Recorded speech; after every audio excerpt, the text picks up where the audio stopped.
Salut, bienvenue dans la version complète de ce guide, un regroupement de 23 épisodes remontés pour vous apprendre à maîtriser à la perfection votre appareil photo. On va d'ailleurs pas seulement parler du boîtier, car on va aussi se pencher sur le fonctionnement des objectifs et de deux accessoires indispensables à la fin de la vidéo. Ah, et puis une dernière chose, la qualité de l'éclairage dans l'épisode 1 et 2 laisse vraiment à désirer, mais ne vous inquiétez pas, elle s'améliore dès l'épisode 3. Et puis après, ça fluctue. Voilà, donc je vous souhaite un bon visionnage des 23 épisodes. À tout à l'heure. Choisir son appareil photo, c'est un peu comme choisir son conjoint. Il faut avoir des projets sur le long terme et toujours entreprendre de nouvelles choses pour ne pas que la flamme s'éteigne. J'ai écrit ça, moi? J'ai donc pour but de vous aider à choisir le boîtier qui vous correspond afin que vous parcouriez le plus de temps possible avec lui. Et pour ça, au cours de cet épisode et des 23 prochains, nous allons voir en profondeur le fonctionnement d'un boîtier numérique et aussi un peu des argentiques. Il faut donc faire la distinction entre 4 grandes familles: les compacts, les bridge, les réflexes et les hybrides. On va évidemment commencer par l'aîné, le réflexe, ou Digital Single Lens Reflex en anglais. Oui, enfin, c'est ce qu'ils disent en anglais, après il faut que je travaille mon anglais, mais c'est ce qu'ils disent. Single Lens parce que le viseur reçoit la même lumière que le capteur. Son opposé, ou plutôt son opposant, c'est l'hybride, ou mirrorless en anglais. Mirrorless. Comme son nom anglais l'indique, ce dernier n'a pas de miroir. Et c'est là leur plus grande distinction, le miroir. Le réflexe a un viseur optique, c'est-à-dire que la lumière captée par l'objectif est la même lorsqu'elle atteint nos yeux au travers du viseur ou lorsqu'elle atteint le capteur. Et ce, grâce à un miroir qui se lève lors de la prise de la photo. En faible luminosité, on voit donc aussi bien dans le viseur qu'avec un œil. Mais du coup, le DSLR est plus imposant pour faire rentrer toute cette mécanique à l'intérieur du boîtier. Bon, en l'occurrence là non, parce que c'est un DSLR argentique, enfin un réflexe argentique, donc il y a moins de systèmes à faire rentrer. Mais pour les numériques, c'est censé être plus imposant. L'hybride, lui, capte la lumière transmise uniquement grâce au capteur. Et c'est un écran LCD qui nous montre le résultat après en temps réel. Ça pose deux problèmes. 1. La consommation d'énergie est beaucoup plus importante à cause des écrans LCD qui pompent la batterie à vitesse grand V. 2. La retransmission en direct est envahie de bruit numérique en basse luminosité. J'ai commencé par les désavantages, mais il y a aussi de nombreux avantages, notamment pour prendre une photo, l'hybride possède un obturateur mécanique et un obturateur numérique. Ça leur permet donc de prendre des rafales beaucoup plus rapides que les réflexes qui ont besoin de remonter leur miroir avant de prendre une photo. Une autre différence notable il y a quelques années était l'autofocus. Beaucoup plus efficace sur les réflexes qui avaient un capteur uniquement dédié à ça grâce à un jeu de miroir. Les hybrides étaient donc meilleurs en vidéo car quand le miroir était relevé, ils ne pouvaient plus se servir de leur autofocus. Mais grâce aux avancées technologiques, le traitement du focus est devenu beaucoup plus efficace et est maintenant embarqué sur les boîtiers numériques, que ce soit hybride ou réflexe. Ce qui les place presque sur le même pied d'égalité. On va maintenant passer au plus petit de la famille, même si ce n'est pas le plus jeune, parce qu'on sait tous que les plus jeunes peuvent dépasser les plus vieux en taille. Et les compacts, comme leur nom l'indique, sont des appareils photo de petite taille. A l'origine, ils ont un seul objectif zoom, un petit capteur et un viseur qui ne reçoit pas la même lumière que le capteur ou un écran LCD au dos. Sauf que si un compact a une liaison avec un hybride, ça donne un compact avec un écran LCD en guise de viseur en plus de l'écran LCD au dos, des objectifs interchangeables, un capteur full frame, de l'enregistrement vidéo en 4K, des photos en 40 millions de pixels et j'en passe. Mais surtout, une très forte augmentation du prix. Et oui, parce que ce sont non seulement des lâches, mais aussi des fourbes comme leur petite taille pouvait le laisser paraître. Tu n'es pas seulement un lâche, tu es un traître. Comme ta petite taille le laissait deviner. Second désavantage, c'est que sur les compacts à capteur full frame, les fabricants sont obligés de mettre des objectifs dits pancake. Je ne vais pas m'attarder longtemps là-dessus parce qu'une vidéo sur les capteurs et une vidéo sur les focales arrivera par la suite. Alors abonnez-vous. Oh, j'ai réussi. Mais en gros, si on veut mettre un objectif zoom sur un capteur plein format, les lentilles l'imposent. L'objectif doit être très imposant. Alors que pour les objectifs grand angle sans zoom, c'est-à-dire des focales courtes et fixes, on peut utiliser une combinaison de lentilles pour que la lumière recouvre l'intégralité du capteur. La nouvelle génération de compacts réduit donc la différence entre compact et hybride, mais doit faire face à des contraintes pour garder sa taille avantageuse. Et s'il y a bien un type d'appareil photo qui n'a pas su se renouveler, ou tout du moins n'a pas pu, c'est les bridges. Les bridges, qui avaient pour fonction de faire le pont entre compact et réflexe, ont tout simplement fait face à trop de contraintes pour pouvoir se renouveler et rester au top du marché. Ces appareils, munis d'un unique objectif fusionnel et d'un grand zoom, plus léger et moins coûteux que ses grands frères en taille, n'a pas pu faire face à la demande de plus en plus importante de capteurs plein format. En effet, comme on l'a dit plus tôt, on ne peut pas mettre un grand capteur sur un objectif zoom sans augmenter considérablement sa taille ou son prix. Or, la taille et le prix sont les deux éléments majeurs qui forment l'identité du bridge. Malgré tout, s'il est délaissé par les photographes à la recherche de photos en basse luminosité, c'est très loin d'être un mauvais appareil. Il a en effet tous les paramètres de prise de photo en manuel, un capteur plus grand que les compacts du même prix, un zoom de bonne qualité, un viseur numérique et j'en passe. Et j'en passe, Pour résumer cette vidéo, je vais lister les avantages et les désavantages de ces 4 types d'appareils photo. Pour les compacts, leur petite taille est évidemment un avantage parce qu'il leur permet d'être facile à transporter, amphibie pour certains, des modes prédéfinis, la possibilité de filmer. Mais il y a tout de même des désavantages. Le premier, c'est la petite taille du capteur ou sa petite focale, l'autofocus plus lent et le viseur numérique ou absent, ce qui rend la prise de photo ou de vidéo plus compliquée en plein jour. Du côté des bridges, en avantage, on a le capteur plus grand que les compacts pour le même prix, un grand zoom, un prix très avantageux, une prise en main facile mais qui peut quand même apporter des connaissances en photographie ou en vidéo. Et du côté des désavantages, le viseur numérique, l'objectif qui n'est pas interchangeable, la taille du capteur et les performances en basse luminosité. Ah oui, j'ai oublié un désavantage pour les compacts, il y a évidemment les performances en basse luminosité. Bon, à ce stade, vous l'avez sûrement remarqué, on fonctionne par taille. Donc pour les hybrides, leurs avantages, c'est leur petite taille par rapport aux réflexes, la qualité d'image, le mode silencieux, l'autofocus rapide, les rafales tout autant rapides et l'autofocus en vidéo très avantageux. Pour les désavantages, il y a évidemment le viseur qui est numérique et donc pas tout à fait réaliste dans certaines conditions et la batterie capricieuse dans une grande partie des cas. Enfin, pour le réflexe, en avantage, on a sa batterie plus longue, son grand parc d'objectifs ou d'accessoires, son autofocus très rapide et en désavantage, on a évidemment son encombrement et ses capacités en vidéo légèrement moins impressionnantes que les hybrides. On peut donc dire que les compacts sont destinés à des gens qui veulent prendre des photos avec un zoom optique, mais sans se prendre la tête. Sinon, mieux vaut utiliser son smartphone. Les bridges seraient plutôt pour les débutants ou les amateurs qui ne veulent pas se ruiner en achetant un boîtier ou des objectifs hors de prix, mais souhaitent tout de même avoir des photos de très bonne qualité avec un super zoom optique de très bonne qualité et apprendre les bonnes bases en photographie. Bon, celui-là il est moche parce que c'est un argentique des années 80 ou 90 et qu'à l'époque ils s'en foutaient du design. Et pour les piles, leur format il n'existe même plus, c'est entre les grosses et les petites et c'est des moyennes. Ouais. Pour les professionnels, ou plutôt les amateurs confirmés, parce que je pense pas qu'il y ait beaucoup de professionnels qui regardent cette vidéo actuellement, il va falloir choisir entre hybride ou réflexe. Ça dépendra de vos préférences, de vos contraintes, de vos priorités, des endroits où vous voulez shooter, de vos sujets, etc. Mais si vous voulez être sûr de choisir un appareil photo parfait pour vous, en faisant un choix que vous ne regretterez pas, des choix avisés, une compréhension du matériel sur le bout des doigts, alors il va falloir regarder les 23 prochains épisodes de cette série.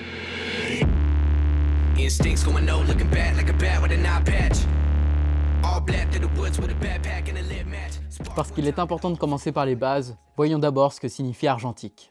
Omega Art.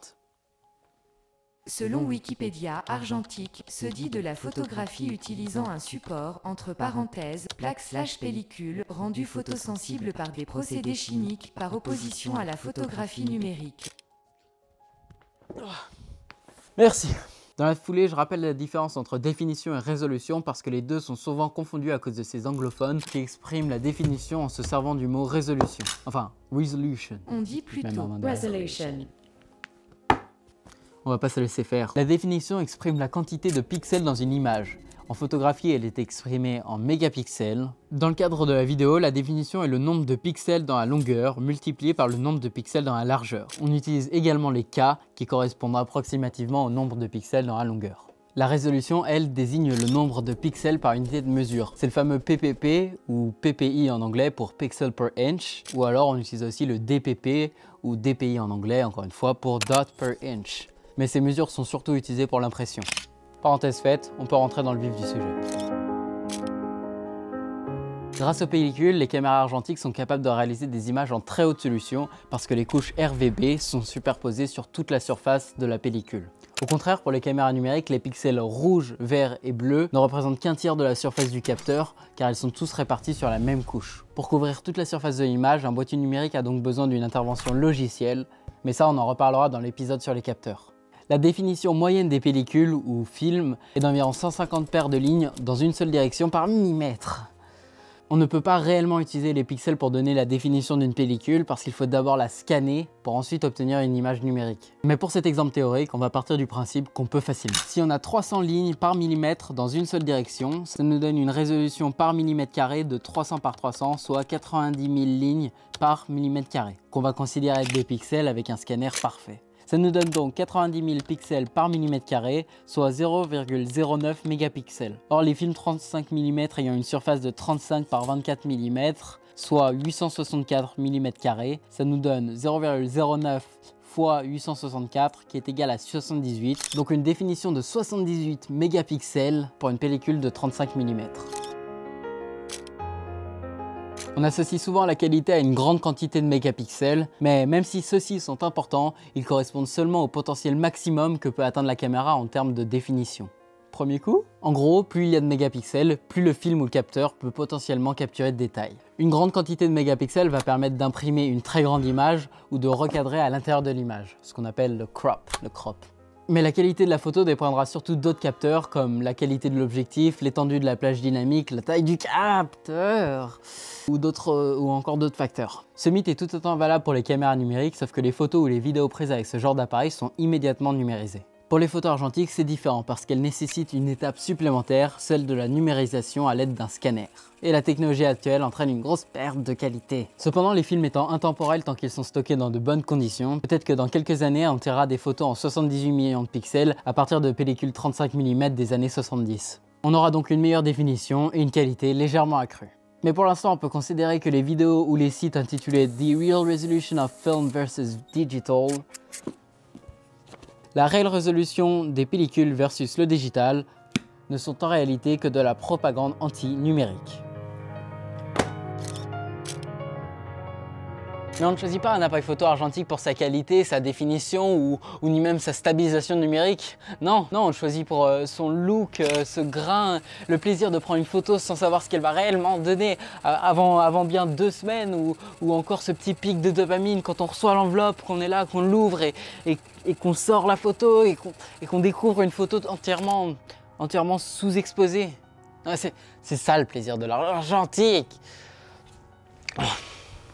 C'est même plus qu'un plaisir, c'est tout ce qui fait sa beauté, c'est ça. C'est la beauté de l'argentique qui fait qu'on va choisir un appareil photo argentique plutôt qu'un appareil photo numérique.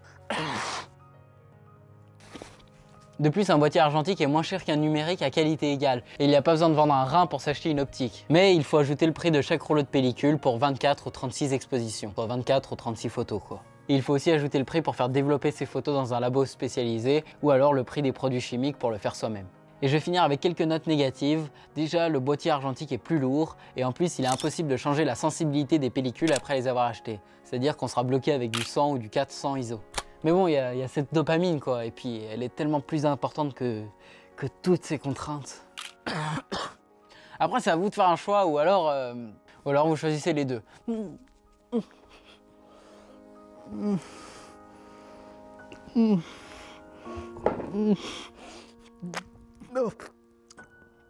La prochaine vidéo, ce sera sur les argentiques. Enfin, ce sera sur les pellicules argentiques.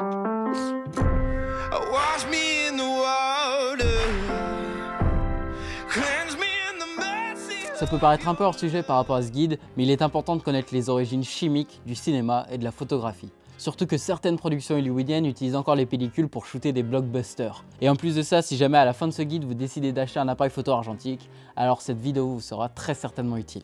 J'aurais évidemment pu faire la prélogie de ce guide, une série appelée The Guide, The Origins. Mais bon, j'apprends des plus grands et si le Hobbit n'a pas rencontré un franc succès, alors j'ai bien peur que les origines de cette série ne le soient pas non plus. Bon, avant de lancer les chapitres, quelques bases. Une pellicule, elle est composée de plusieurs couches superposées les unes aux autres. Au-dessus et au-dessous, un plastique transparent de protection. Et au milieu, les couches rouge, vert et bleu couplées à leur colorant, plus les noirs et blancs ou juste les couches noir et blanc. Les couches sont recouvertes de grains de bromure d'argent d'environ 2 micromètres. Ceux-ci sont eux-mêmes composés d'ions d'argent positifs et d'ions de bromure négatifs. Lorsqu'un photon composant de la lumière entre en collision avec un cristal de bromure d'argent, les électrons rattachés aux ions de bromure sont éjectés et se déplacent dans le cristal jusqu'à trouver une imperfection, c'est-à-dire une légère fissure dans le grain. Autour de cette imperfection se crée alors un champ électrique négatif attirant ainsi les ions positifs, ce qui a pour conséquence de créer des atomes d'argent. Les cristaux touchés par un photon sont donc légèrement plus sombres.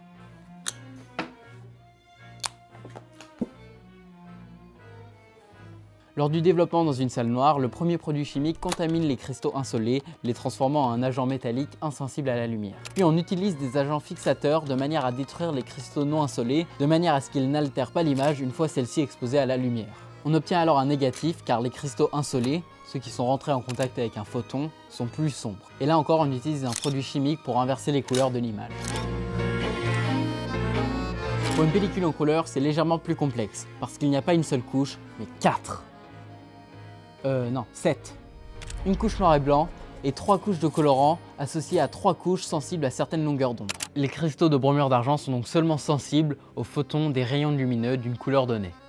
Après l'exposition à la lumière, les cristaux insolés sont colorés par la couche de colorant adjacente, qu'elle soit magenta, jaune ou cyan. Il y a évidemment une couche de protection intercalée entre chaque couche de couleur pour éviter qu'elles n'altèrent leur voisine. Suite à ça, il faut à nouveau développer en ajoutant les produits chimiques, c'est-à-dire le développeur et l'agent fixateur. Et ça permet d'obtenir un négatif, encore une fois, avec des couleurs étonnantes. On ajoute un dernier produit à nouveau pour inverser les canaux de couleurs. Et voilà, c'est cuit. C'était Ghast. Ciao!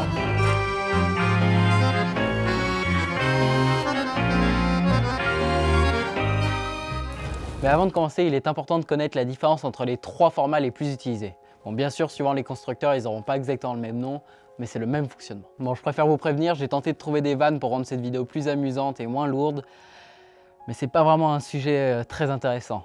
Enfin, ça va pas vous permettre de décompresser, quoi. C'est parce que... JPEG, c'est un format compressé, peu encombrant en termes de stockage et très commun. Alors, on l'utilise partout. RAW, c'est un format non compressé, plutôt encombrant et surtout utilisé par les amateurs ou les professionnels en photographie.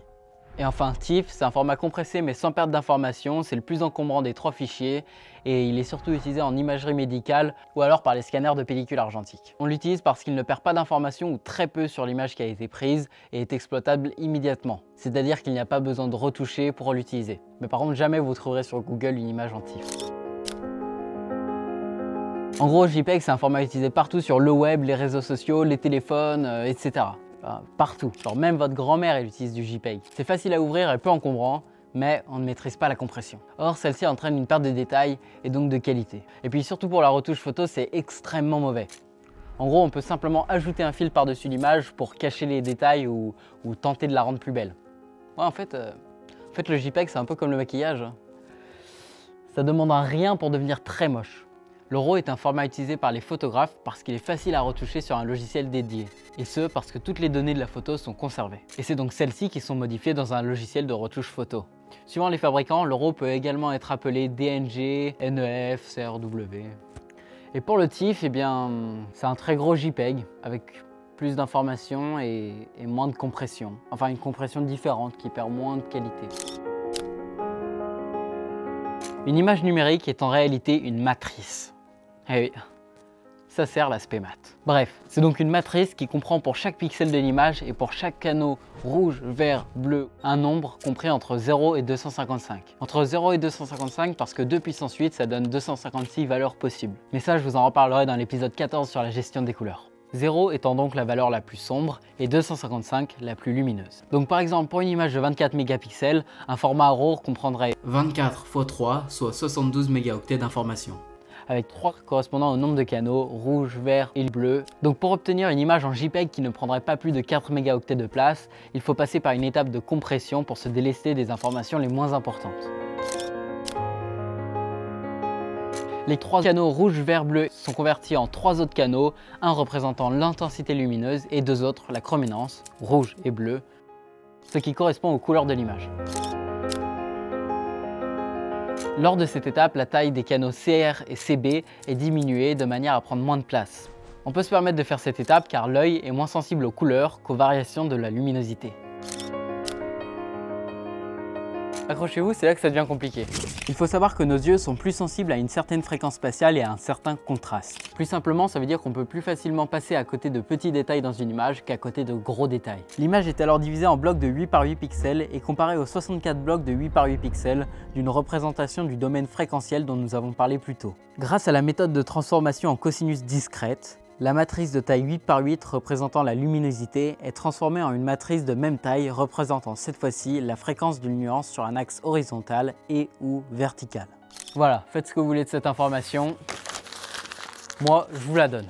Ça, c'était la première version. Mais après réflexion, je me suis dit que je voulais que YouTube soit fait de plus de vidéos d'information et pas seulement des informations. Donc il a fallu que moi-même je fasse des recherches sur mes informations.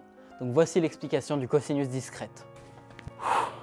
Donc à chaque bloc de 8 par 8 pixels est appliquée la transformation en cosinus discrète, qu'on appellera DTC par la suite pour Discrete Cosinus Transform. Il faut savoir que chaque bloc de 8 par 8 pixels est composé de 64 nuances de gris. Et la méthode DTC permet de remplacer ces 64 nuances par 64 coefficients. Ces 64 nuances de gris sont en fait une matrice de 8 par 8 avec en abscisse la fréquence horizontale et en ordonnée la fréquence verticale. Ça peut paraître stupide au premier abord de remplacer 64 valeurs par 64 nouvelles valeurs, mais c'est primordial dans la compression parce qu'on ne peut pas supprimer au hasard les valeurs de certains pixels juste pour gagner de la place. Par contre, supprimer certaines nuances de gris peut avoir un impact minime. Et c'est là le rôle de la DTC. Définir quelles sont les nuances les moins utiles tout en conservant une image avec les bons détails. Sur cet exemple, on peut voir que quand certains blocs sont désélectionnés, le résultat post-compression change drastiquement. Et il faut à tout prix éviter ça. Petite parenthèse pour remercier le site Les Sorcières de Salem qui m'a beaucoup aidé pour illustrer mes propos et comprendre certaines parties de cette méthode. Les nuances auxquelles nous sommes le moins sensibles, c'est-à-dire les petites valeurs de la matrice après l'étape de DTC, sont alors divisées par une plus grande constante, c'est-à-dire qu'elles sont plus compressées pour obtenir un maximum de valeurs égales à 0 dans cette nouvelle matrice après la quantification. Si on en revient à notre exemple, en n'utilisant qu'une dizaine de nuances de gris pour faire l'image compressée, on divise donc la taille de notre fichier par un facteur de compression égal à 6,4. 64 divisé par 10. Bon après c'est seulement sur cette partie de l'image de 8 par 8 pixels. Mais pour compresser l'entièreté de l'image, il faut répéter cette opération sur l'intégralité des blocs de 8 par 8 pixels. Les valeurs sont ensuite stockées en zigzag d'en haut à gauche à en bas à droite, de manière à grouper les zéros. On peut ainsi les stocker grâce à un procédé appelé codage par plage. Par exemple, au lieu de stocker 0,0000000, on stocke seulement, entre parenthèses, 0,8, ce qui correspond à 8 fois 0. Et voilà, c'est comme ça qu'on obtient un fichier beaucoup moins volumineux. Mais, parce qu'il y a forcément un mais, ce fichier compressé est beaucoup plus difficile à modifier dans un logiciel de montage ou de retouche photo, parce que c'est compliqué de recréer de la matière ou des données à partir de valeurs nulles.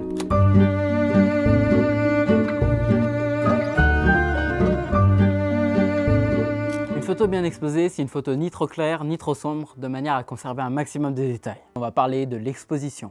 L'utilisation d'outils comme l'histogramme permet de vérifier la bonne exposition de sa photo. Pour l'instant, on va se concentrer sur les bases. Alors je vais vous laisser un choix. Soit vous partez, soit vous allez devoir faire face à une sombre légende de l'exposition. Mais pour l'instant, on va parler de la mode. Enfin, des modes. Toutes les caméras possèdent les modes d'exposition P, S, A et M, qui permettent de gérer certains paramètres manuellement tout en laissant les autres au bon soin de la caméra. P correspond à Program Auto, la caméra règle automatiquement l'ouverture et la vitesse d'obturation. S pour Shutter Priority Auto, où la caméra s'occupe des réglages de l'ouverture et le photographe s'occupe de la vitesse d'obturation. A pour Aperture Priority Auto, ouais, excusez mon anglais, c'est l'inverse de S. La caméra s'occupe ici de la vitesse d'obturation et le photographe de l'ouverture. Et enfin, M pour manuel, qui permet à la personne derrière la caméra de tout contrôler manuellement. C'est évidemment le mode le plus à la mode chez les photographes parce que c'est avec lui qu'on peut le plus impressionner les moldus en gérant le moindre paramètre de notre caméra. Salut les filles! Vous voulez que je vous montre comment fonctionnent les modes?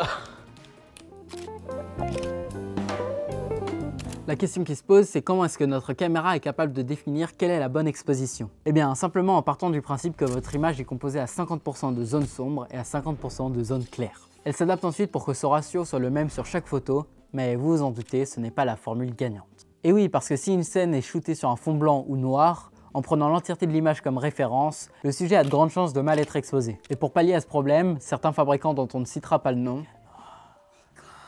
ont mis au point un système pour sélectionner cette zone de référence. On appelle ça les metering modes, et suivant les paramètres sélectionnés par le photographe, l'appareil photo ne fera l'exposition que sur une certaine partie de l'image.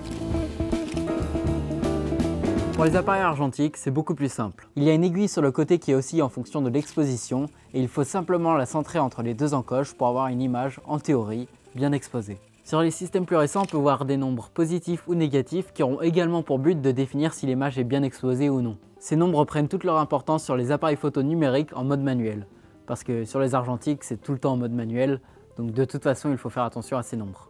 Cette aiguille ou ces chiffres qui indiquent la luminance d'une scène fonctionnent grâce à une cellule photosensible. Il faut régler dans un premier temps la sensibilité du film inséré à l'intérieur de l'appareil en fonction de la notation marquée sur la boîte. Pour les appareils photo numériques, c'est fait automatiquement, car contrairement aux pellicules, la sensibilité sur ces boîtiers est gérée par le système électrique. Cette cellule fonctionne de la même manière qu'une cellule photovoltaïque ou qu'un photosite présent sur le capteur. Mais je reviendrai sur ça plus en détail dans l'épisode sur les capteurs qui arrive dans quelques jours. Pour l'instant, ce qu'il faut savoir, c'est que la cellule capture tous les photons de lumière incidents. Photons qui proviennent d'une source lumineuse réfléchie sur un sujet, un objet ou une surface. Puis elle les compte afin de connaître la luminance de la scène. L'aiguille indique ainsi au photographe comment régler ses paramètres d'exposition afin d'avoir une image bien exposée. En théorie. Mais laissez-moi vous parler d'un concept qui a perdu de nombreux photographes au cours des dernières années. On raconte même qu'ils n'ont jamais su sortir de ces débats plus animés que Android versus Apple. Le triangle d'exposition est composé d'un paramètre sur chacun de ses côtés. La sensibilité, l'ouverture et la vitesse d'obturation. Cependant, la meilleure manière de le représenter, ce n'est pas par un triangle, mais par les trois médiatrices du triangle. Pour rappel, mais on en parlera dans les prochains épisodes, ces trois paramètres sont susceptibles d'avoir un impact autre que sur la luminosité de l'image. Pour l'ouverture, notez f/, ce sera le flou d'arrière-plan. Pour la vitesse d'obturation, notez S et exprimé en secondes, ce sera le flou de mouvement. Et enfin, pour la sensibilité, également appelée ISO, ce sera le bruit numérique. La place de ce dernier dans le triangle d'exposition est d'ailleurs souvent remise en question, car il s'agit d'un traitement uniquement numérique. Et c'est d'ailleurs ça qui fait débat. Mais bon, les 3 prochaines vidéos expliqueront leur fonctionnement à chacun individuellement, alors si vous ne voulez pas les rater, le mieux c'est de vous abonner. Ça c'est dit, la suite. Suivant les boîtiers, les objectifs ou les constructeurs, les valeurs des paliers peuvent varier. Mais le fonctionnement est le même, quand on augmente ou diminue d'un palier, la quantité de lumière qui atteint le capteur est augmentée ou divisée par 2. C'est ce qu'on appelle un stop.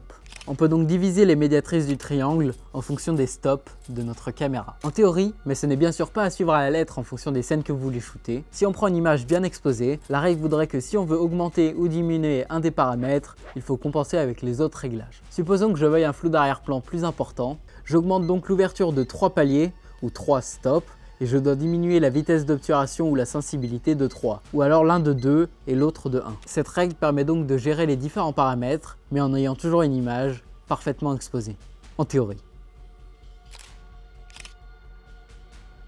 Ce triangle est basé sur une formule mathématique simple qui nous permet de calculer la valeur d'exposition, ou Exposition Value en anglais, ce qui nous donne les EV. Cette mesure permet de combiner la vitesse d'obturation et l'ouverture. On voit bien ici qu'on ne parle pas de sensibilité, et pour cause, il vaut mieux toujours laisser ce paramètre sur natif. Mais bon, ça fera l'objet d'une prochaine vidéo, restons sur nos maths. EV égale logarithme base 2 de n au carré divisé par t. Avec n le nombre qui caractérise l'ouverture et t la vitesse d'obturation. La valeur d'exposition 0 serait donc une exposition de base, et si on descend dans les négatifs, on obtient alors une image surexposée. Et à l'inverse, quand on monte dans les positifs, on a une image sous-exposée. Avec ce calcul, on peut voir que si une caméra ouvre à 2,8 pour une vitesse d'obturation de 1 sur 100, elle aura la même valeur d'exposition que si elle ouvre à 4 et a pour vitesse d'obturation 1 sur 50. À sensibilité égale, évidemment. Ce triangle ne permet donc pas de donner l'exposition parfaite pour une scène, ni ce calcul d'ailleurs. Il permet seulement de conserver la même exposition entre 2 réglages différents en se servant des valeurs d'exposition. Mais vous êtes les seuls qui seraient capables de juger si votre image est bien exposée ou non. Enfin les seuls, pas vraiment. Vous pourrez toujours faire appel à l'histo. You want cool music for your videos? Then check out Artlist. Avec le lien présent dans la description, bien sûr. Comme ça, toi tu as 2 mois gratuits et moi aussi. Franchement, à 150 € par an, ça vaut grave le coup. Surtout si vous partagez la licence avec 1 ou 2 potes.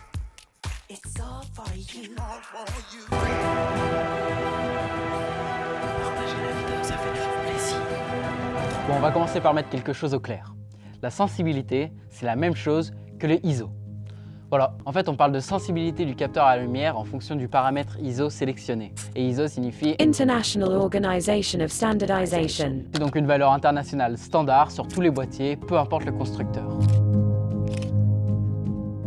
Une trop forte montée en ISO peut entraîner l'apparition de bruit sur l'image, dû à un réglage trop prétentieux, un capteur de mauvaise qualité ou encore une mauvaise utilisation des profils d'image. Le bruit numérique est causé par l'augmentation de la sensibilité du capteur, car celle-ci entraîne l'augmentation de l'intensité électrique envoyée à ce dernier. Cette intensité électrique trop importante peut alors créer des interférences avec l'information électrique transmise par le capteur au système numérique. Et on parle donc de bruit numérique. Mais attention, c'est à ne surtout pas confondre avec le joli grain des pellicules argentiques ou encore celui qu'on ajoute en post-traitement. Non, non, non.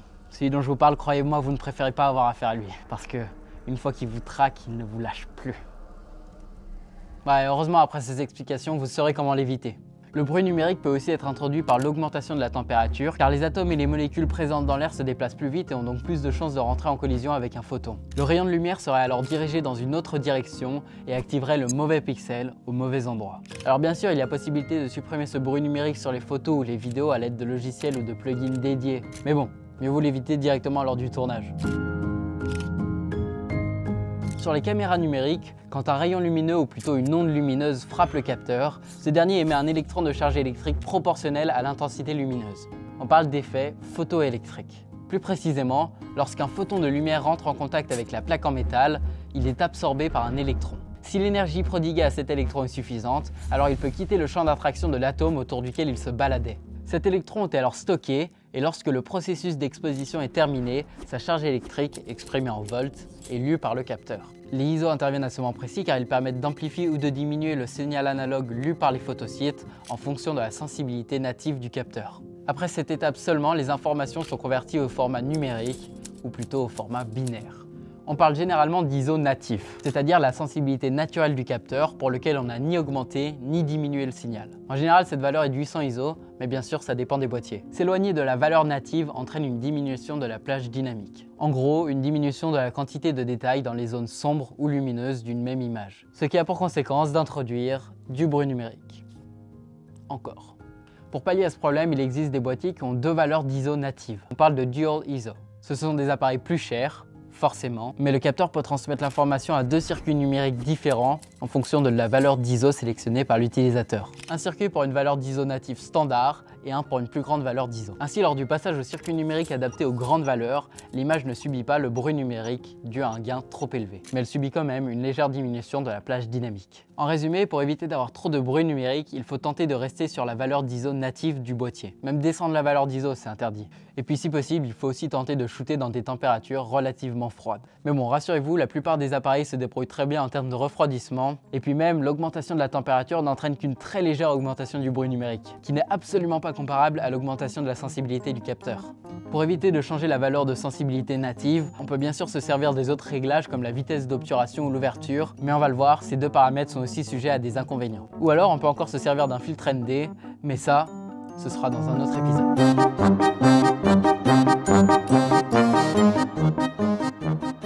Quand on parle d'ouverture, on parle de celle du diaphragme, une pièce mécanique qui laisse passer plus ou moins de lumière en fonction justement de son ouverture. D'où l'appellation ouverture. Ouais, j'explique même les trucs logiques. On pourrait se croire dans une série américaine.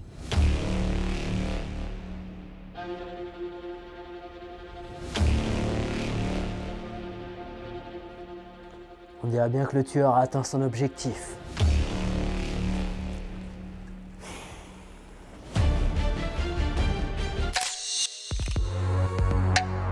On retrouve sur l'objectif lui-même des informations sur l'ouverture sous la forme d'une notation qui peut varier en fonction des marques. Ça peut être F/, petit F/, F minuscule / ou F majuscule, etc. Plus le nombre F est faible, plus l'ouverture est grande. Cette lettre n'est pas choisie au hasard parce que F correspond à focal length, ou distance focale en français. On parle donc de F ratio, car si on divise la longueur focale en millimètres par le diamètre maximum d'ouverture du diaphragme, on obtient ce nombre caractéristique de l'ouverture. Le F-word? Quelle bande de malpropres. Par exemple, pour un objectif 50 mm, si l'ouverture maximale de son diaphragme est de 28 mm, alors 50 divisé par 28 égale 1,8, voici le F-ratio max de cet objectif. C'est pour ça que certains objectifs zoom possèdent deux valeurs d'ouverture en fonction de leur distance focale minimum ou maximum. Mais bon, on reparlera des objectifs zoom dans un prochain épisode. Si on reprend notre exemple précédent pour un objectif 50 mm 1.8, si on règle l'ouverture sur f2, ça veut dire qu'on ne divise pas la distance focale par 1,8, mais par 2. Sur notre objectif 50 mm de tout à l'heure, le diamètre de l'ouverture du diaphragme sera alors de 25 mm. On parle également de f-stop, car un stop correspond au double ou à la moitié de la quantité de lumière qui atteint le capteur. Or, en passant d'un palier d'ouverture à l'autre, on double ou on divise par 2 la quantité de lumière qui passe à travers l'objectif.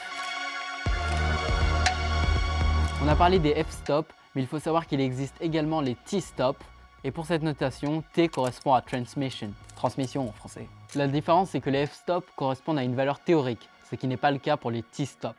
plus de ça, il s'agit d'un menteur. En effet, la lumière qui traverse notre objectif perd en énergie. Elle peut être réfractée par endroits où certaines petites parties peuvent être absorbées par les parois de l'objectif. Sur les objectifs f-stop, quand la lumière atteint le capteur, elle n'est donc pas aussi lumineuse qu'en théorie. Alors que les t-stop correspondent à la valeur exacte de lumière reçue par le capteur après avoir traversé l'objectif. Il faut savoir qu'entre deux objectifs de la même marque, la différence f-stop t-stop n'est pas constante car elle dépend de nombreux facteurs. Et si on n'utilise pas uniquement des objectifs t-stop, c'est parce que cela impliquerait de calibrer chaque objectif, de les tester un par un, etc. Un résultat long et beaucoup plus coûteux qui ne vaut pas la peine pour la majorité des photographes car la différence entre f-stop et t-stop est minime et peut facilement être rattrapée à l'aide d'un logiciel de retouche. Minime, mais trop importante pour l'industrie du cinéma où il est beaucoup plus dur de rattraper l'exposition en post. Et aussi plus coûteux forcément. C'est pour ça que les objectifs ciné utilisent les marquages t-stop, afin d'être sûr d'avoir exactement la même exposition entre deux plans utilisant des objectifs différents. Cette vidéo a déjà suffisamment duré, je n'ajoute qu'une seule information que j'approfondirai dans un futur épisode. L'ouverture est également très importante pour le bokeh. Enfin le beau flou d'arrière-plan quoi. Mais plus l'ouverture est grande, plus la profondeur de champ est étroite et donc il est plus difficile d'avoir un sujet parfaitement net.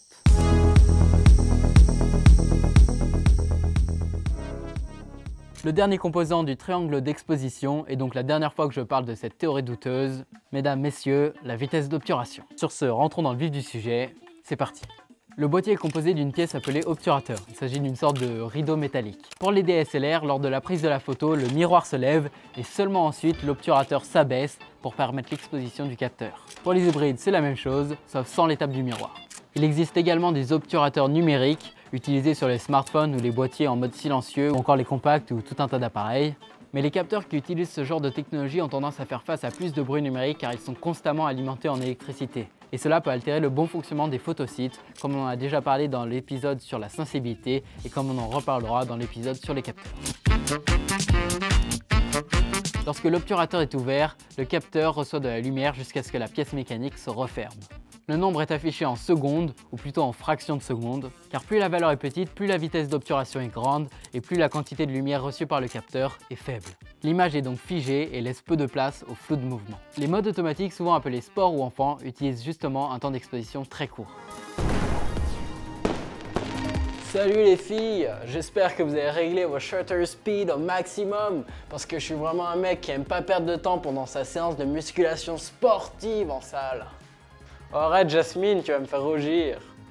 Au contraire, si on laisse l'obturateur ouvert longtemps, on obtient des photos longue exposition car la quantité de lumière qui atteint le capteur est plus importante. Dans ces cas-là, il faut bien faire attention à avoir un trépied stable car le moindre mouvement entraîne un flou très loin d'être artistique. À moins que ce soit l'effet recherché bien sûr. On le verra plus en détail dans l'épisode sur la stabilisation, mais il est tout de même possible de faire des photos nettes à main levée avec un temps d'exposition relativement long. En mode vidéo, le volet mécanique est constamment relevé et la caméra doit donc utiliser un obturateur numérique. Mais il en existe deux types, les rolling shutter et les global shutter. Le premier est présent dans la majorité des caméras, le capteur lit les informations de haut en bas, ligne par ligne. Et c'est pour ça que quand on bouge rapidement la caméra, les éléments en haut de l'image sont décalés par rapport aux éléments en bas. Tout simplement parce qu'il y a un laps de temps entre la lecture des pixels en haut du capteur et ceux d'en bas. C'est un peu le même principe que quand vous secouez un stylo devant vos yeux. Il apparaît déformé. Évidemment, plus le capteur est rapide, moins le décalage est important, et le capteur peut se permettre d'être rapide car il a moins d'informations à traiter en même temps. Un obturateur global, lui, capture l'entièreté du capteur au même moment. Mais pour ça, il doit convertir toute l'image et traiter les informations issues de tous les pixels simultanément. C'est impossible sur le capteur CMOS, à moins que le stockage mémoire soit situé sur la même couche que les photosites. Mais dans ce cas, les pixels doivent être plus petits, et donc le capteur est moins sensible. De surcroît, étant donné que tous les pixels créent du bruit numérique, en ajoutant une couche de pixels mémoire en plus des pixels responsables de la prise de l'image, on ajoute forcément du bruit numérique, et qui plus est, du bruit numérique fixe. Et ce parce que le bruit électrique des pixels photosensibles altère les pixels mémoire. Aujourd'hui, il existe quand même des boîtiers utilisant des global shutter, mais ce n'est pas une technologie tout à fait au point. Les fabricants d'appareils photo travaillent d'ailleurs sur une manière de mettre cette couche de pixels mémoire derrière les pixels sensitifs. Mais ce n'est pas encore pour tout de suite, d'où cette utilisation plus importante du rolling shutter.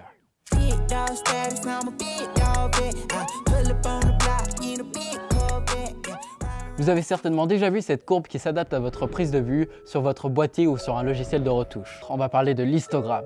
Il s'agit d'un graphique avec en abscisse l'intensité lumineuse de 0 à 255 et en ordonnée la quantité de pixels.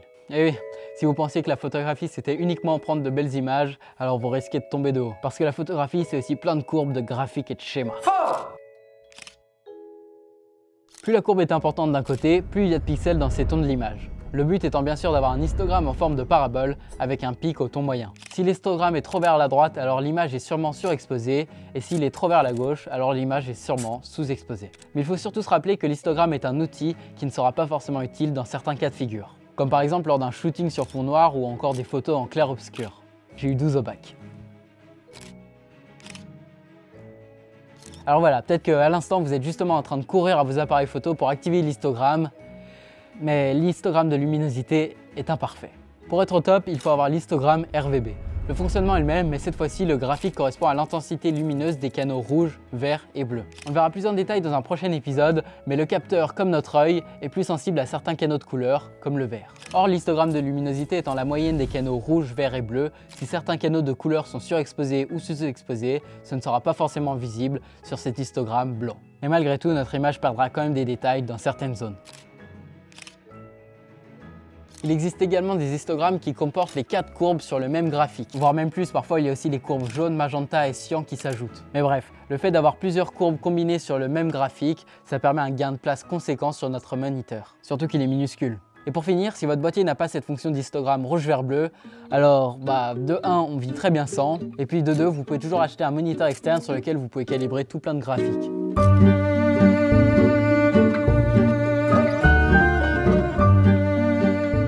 Les vidéos sont de plus en plus courtes en ce moment, mais bon, comme on dit, le calme avant la tempête. Salut, je me permets juste d'interrompre cette blague franchement pas très drôle pour te dire, si jamais tu apprécies ce guide, de bien vouloir mettre un like, un commentaire ou encore de le partager. Ça m'aide vraiment beaucoup parce que ça permettrait à cette vidéo d'être plus mise en avant. Voilà, et puis si tu apprécies ce contenu, n'hésite pas à t'abonner à cette chaîne. J'ai plein d'idées en tête, il y a plein de projets à venir. Donc si tu aimes tout ce qui est cinéma et réalisation de vidéos, t'es au bon endroit. Voilà, c'est tout. Bon bonne suite de vidéos alors. Enfin, c'est pas non plus exactement le calme, et puis ce sera pas non plus exactement la tempête, mais bref, les plages dynamiques et les photos en HDR.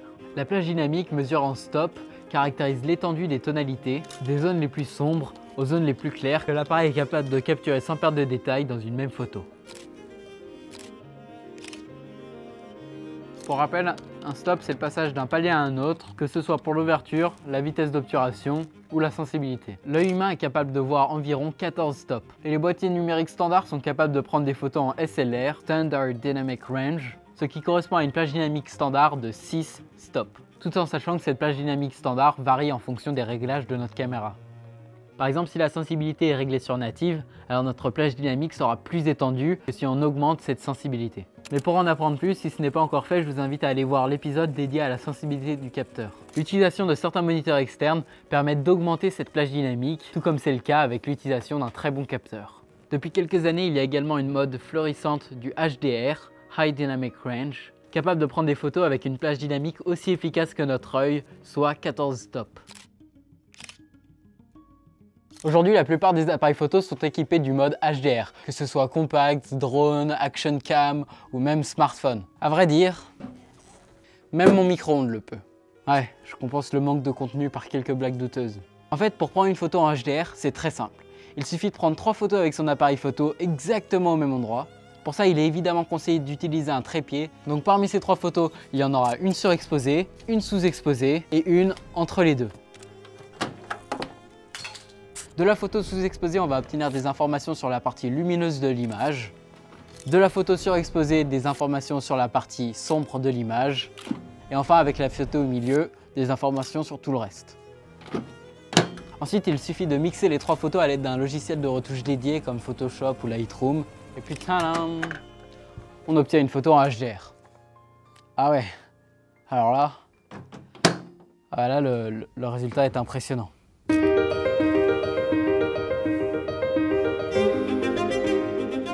Un procédé bien connu, mais dont je vais vous expliquer les détails.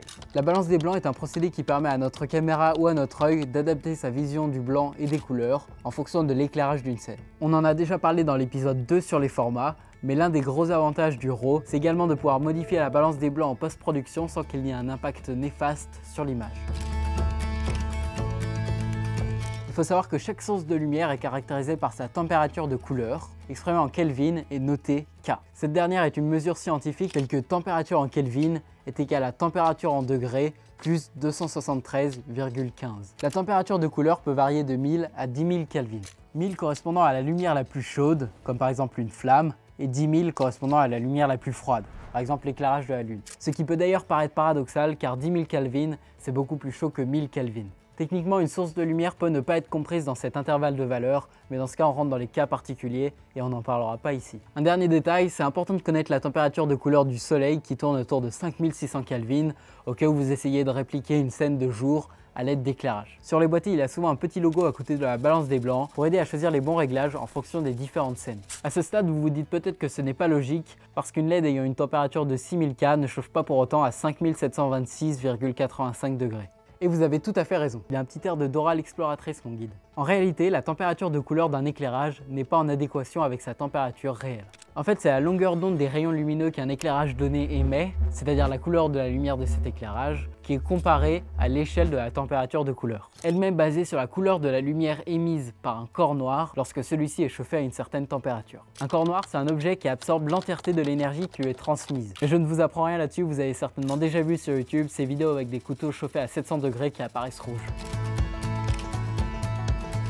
Pour obtenir des blancs bien blancs sur un boîtier numérique, il faut donc régler manuellement la balance des blancs en indiquant la température de couleur de la source de lumière. Ou dans le cas de l'éclairage mixte, c'est-à-dire quand il y a plusieurs sources de lumière, en se servant d'une carte grise. Une carte grise de couleur neutre. J'en ai pas sur moi parce que j'ai pas ressenti le besoin d'en acheter une, mais ça peut être toujours un achat plutôt utile.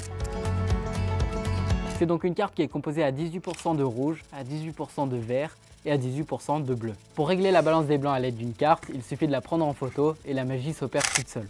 Dernière solution, fix it in pass, à condition bien sûr de shooter en RAW. Sinon le résultat peut être désastreux. Si notre œil n'a pas ce principe de balance des blancs, c'est grâce à la constance de couleur. Selon Wikipédia, il s'agit de la capacité de la vision humaine à reconnaître aux objets une couleur stable dans des conditions d'éclairement variées. Ce en se basant sur l'illumination d'ensemble et le contraste local entre les objets. Si je vous dis ça, c'est parce que sur les boîtiers numériques, il y a cette option auto qui serait l'équivalent de cette balance de couleurs. Mais ce n'est pas à 100% fiable. Il y a 3 systèmes différents, et si jamais il y a des téméraires qui veulent encore plus de détails, de graphiques et d'algorithmes, j'ai mis des liens en description.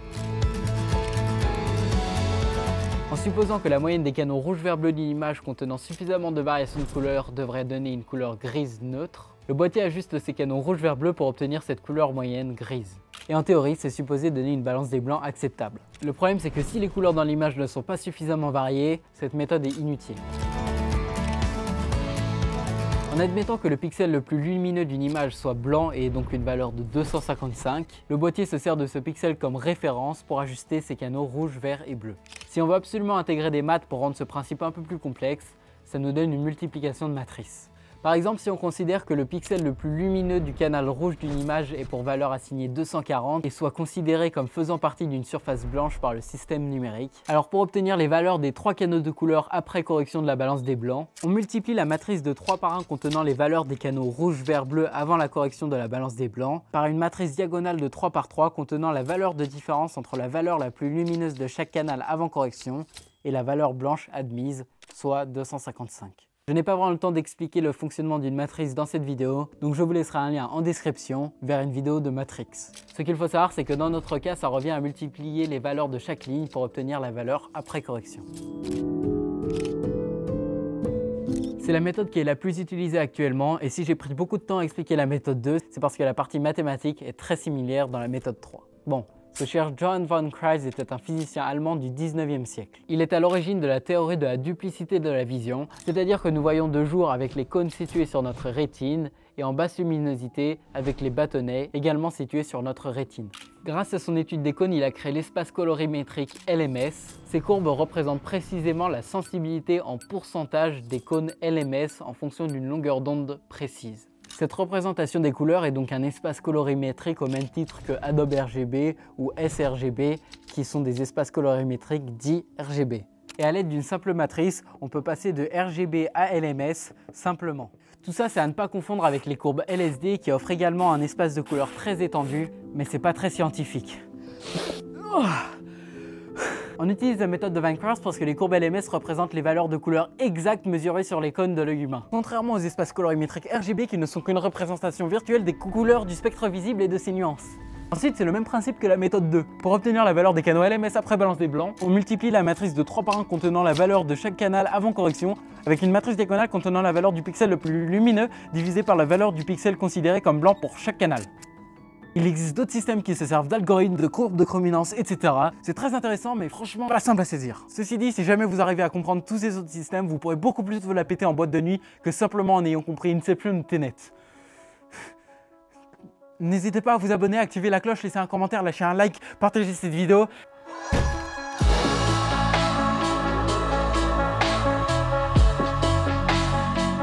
Un capteur est un élément du boîtier qui est capable de transformer la lumière en signal électrique. Et je connais qu'une seule autre personne capable de transformer la lumière en électricité, et c'est Dieu. Et encore, je le connais pas personnellement. Donc bienvenue dans cet épisode 12 qui portera sur le dieu de notre caméra. Pas très laïque, non.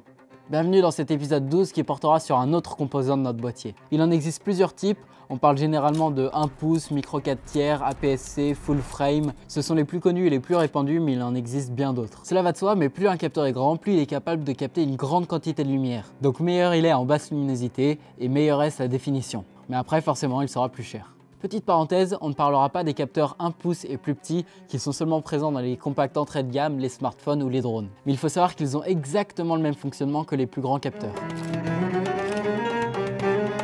On va commencer par l'information qui vous sera le plus utile et c'est également l'information la moins abstraite. La distance focale notée en millimètres sur votre objectif n'est valable que pour les capteurs full frame. Il y aura un épisode dédié à la distance focale que je vous invite à voir, mais dedans on n'aborde pas la question du crop factor parce qu'elle est plus liée au capteur qu'à l'objectif. En effet, si on superpose les capteurs cités plus haut, on remarque que le capteur APS-C est 1,5 fois plus petit que le full frame et un micro 4 tiers est 2 fois plus petit qu'un full frame. Ils ont donc respectivement un crop factor de 1,5 et de 2. C'est-à-dire qu'un objectif 50 mm sur un capteur full frame sera l'équivalent d'un 75 mm sur un capteur APS-C ou encore d'un 100 mm sur un capteur micro 4 tiers. On peut bien sûr remédier à ce recadrage en achetant un speed booster qui permet d'avoir un angle de vue plus large. Un capteur numérique est composé de millions de sites photosensibles qui capturent les photons pendant la phase d'exposition du capteur. Puis en mesurant la tension exprimée en volts, chaque photosite calcule le nombre de photons qui l'ont touché. Le capteur leur assigne alors une valeur entre 0 et 255, 0 étant peu lumineux et à l'inverse 255 très lumineux. Si on compare une caméra à notre œil, alors l'objectif correspond au cristallin qui fait converger les rayons de lumière vers notre rétine, ou dans le cas du boîtier numérique, vers le capteur photosensible. Sur cette rétine est situé des cônes photosensibles qui permettent de capter les 3 différentes couleurs rouge, vert et bleu, et c'est notre cerveau qui mixe ces informations pour obtenir toutes les nuances qu'on connaît. Les photosites du capteur fonctionnent donc de la même manière que les cônes sur notre rétine. Ils ne peuvent capter qu'une seule des 3 couleurs primaires. Il faut en mélanger au moins une rouge, une verte et une bleue pour former un pixel capable de recréer l'intégralité des couleurs de l'espace colorimétrique que l'on connaît. Mais je ne vous apprends rien, vous avez déjà certainement joué avec de la peinture en primaire. Un pixel est donc composé de 4 photosites car il faut former un carré. Sur les capteurs les plus répandus, chaque pixel est composé d'un photosite rouge, d'un bleu et d'un vert. Jusque là c'est logique, mais il en manque un et il est également vert. C'est Bruce Baer, un employé de chez Kodak, les créateurs de la première caméra digitale, qui a trouvé comment agencer les photosites pour créer des pixels sur le capteur. On parle de matrice colorée, plus connue sous le nom de matrice de Bayer, ou Bayer filter en anglais, ce qui paraît plus logique d'ailleurs car chaque site photosensible filtre la couleur qui lui est associée. Et s'il y a plus de photosites verts que de photosites bleus ou rouges, c'est encore une fois en se basant sur le fonctionnement de notre œil. Celui-ci est plus sensible au vert qu'aux 2 autres couleurs primaires. Il y a plusieurs théories pour expliquer ça, mais apparemment on ne sait pas vraiment pourquoi. Ah non, vraiment, j'ai fait des recherches. Et même Lama Fâché n'a pas trouvé de réponse à ça. Bref, en utilisant 2 photosites verts, le capteur crée une image plus réaliste que si on les avait assignés à une des 2 autres couleurs. Dans le cas des capteurs qui utilisent 3 types de photosites différents, on parle de matrices RGB. Mais il existe également des matrices dites RGBW. Dans ce cas, le 4e photosite n'est plus vert, mais blanc, et il est capable de capter n'importe quelle source de lumière. On parle de photosites panchromatiques pour lesquels la lumière n'est pas absorbée mais détectée, ce qui permet d'avoir des capteurs beaucoup plus sensibles. Pour l'instant, les capteurs utilisant des matrices RGBW sont encore en phase de test, rien d'officiellement commercialisé. En fait, ils cherchent encore un moyen d'agencer les photosites pour avoir le meilleur rendu possible, tout du moins en 2020. Car il faut quand même garder plus de vert que de rouge ou de bleu, et la matrice RGBW de Bayer n'est donc pas optimale dans certains cas de figure. Kodak, dont on a parlé plus tôt, travaille actuellement sur le développement de 3 autres matrices RGBW qui permettraient dans certains cas d'ignorer les cellules panchromatiques tout en ayant la possibilité de traiter l'information avec un dématrissage classique de Bayer. Bon, revenons-en à nos capteurs standards. Le dématrissage, ou en anglais Bayer Demosicing, Omegart? Merci. C'est le traitement du signal brut par le capteur et il permet d'obtenir pour chaque pixel une valeur trichrome, c'est-à-dire une valeur composée des 3 canaux rouge, vert et bleu. Pour rappel, 4 photosites permettent de créer un pixel. Mais pour obtenir plus d'informations sur les couleurs, un photosite peut appartenir à plusieurs pixels différents. Ça permet aussi d'obtenir une meilleure définition car il y aurait plus de pixels sur le capteur. Comme on l'a vu plus tôt, avec les capteurs suivant la matrice de Bayer, 75% de la lumière bleue, 75% de la lumière rouge et 50% de la lumière verte est perdue. Mais il y a une solution.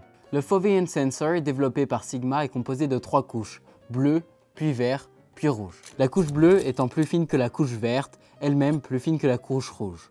Tout simplement parce que la longueur d'onde des rayons de lumière bleue est plus petite que la longueur d'onde des rayons de lumière verte, elle-même plus petite que la longueur d'onde des rayons de lumière rouge. Or, plus la longueur d'onde est petite, moins elle est capable de traverser un objet. Et c'est d'ailleurs pour ça qu'on utilise les rayons X, qui ont une grande longueur d'onde, pour faire des radios dans le domaine de la médecine. Donc quand un rayon de lumière atteint un photosite sur ce capteur Foveon, toutes les couleurs qui en sont issues sont captées.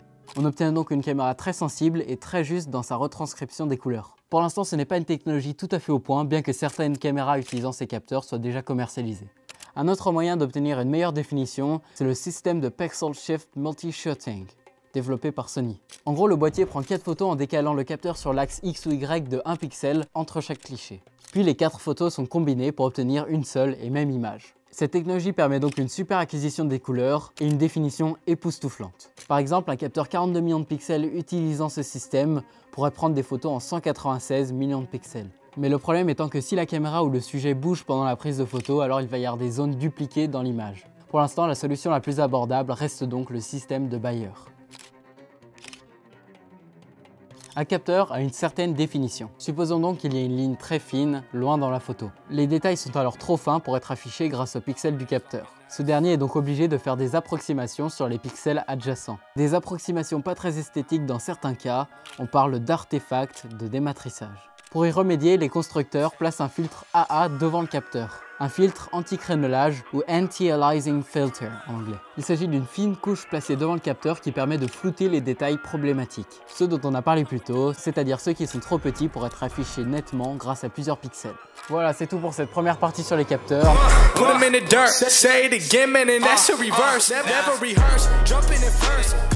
Pour en finir avec le fonctionnement de ces capteurs, voici la partie 2 dans laquelle on va réellement plonger dans le fonctionnement en détail d'un capteur. Je vais donc commencer cette vidéo par rectifier l'erreur qui était présente sur tous les schémas de la vidéo précédente. En réalité, les photosites sont des triangles qui ne peuvent capter que la lumière verte et on parle de dématrissage Illuminati. Oula, pardon, j'ai craqué. En réalité, il y a un espace entre chaque photosite. Parfois, il ne couvre même que la moitié du capteur. Pour pallier à ce problème, des microlentilles permettent de faire converger les photons en direction des cavités, c'est-à-dire de les faire converger en direction des photosites, et ce grâce à un phénomène de diffraction optique. On parle alors de matrice de microlentilles. Donc pour faire simple, ces matrices auraient le rôle d'entonnoir. Et suivant si le boîtier utilise un capteur CCD ou CMOS, les lentilles seront placées différemment. La différence entre ces deux types de capteurs vient de l'extraction des données des sites photosensibles, jusqu'à la conversion au signal binaire. Je vais vous expliquer clairement la différence entre les deux, mais avant il faut comprendre comment est captée la lumière, et en détail.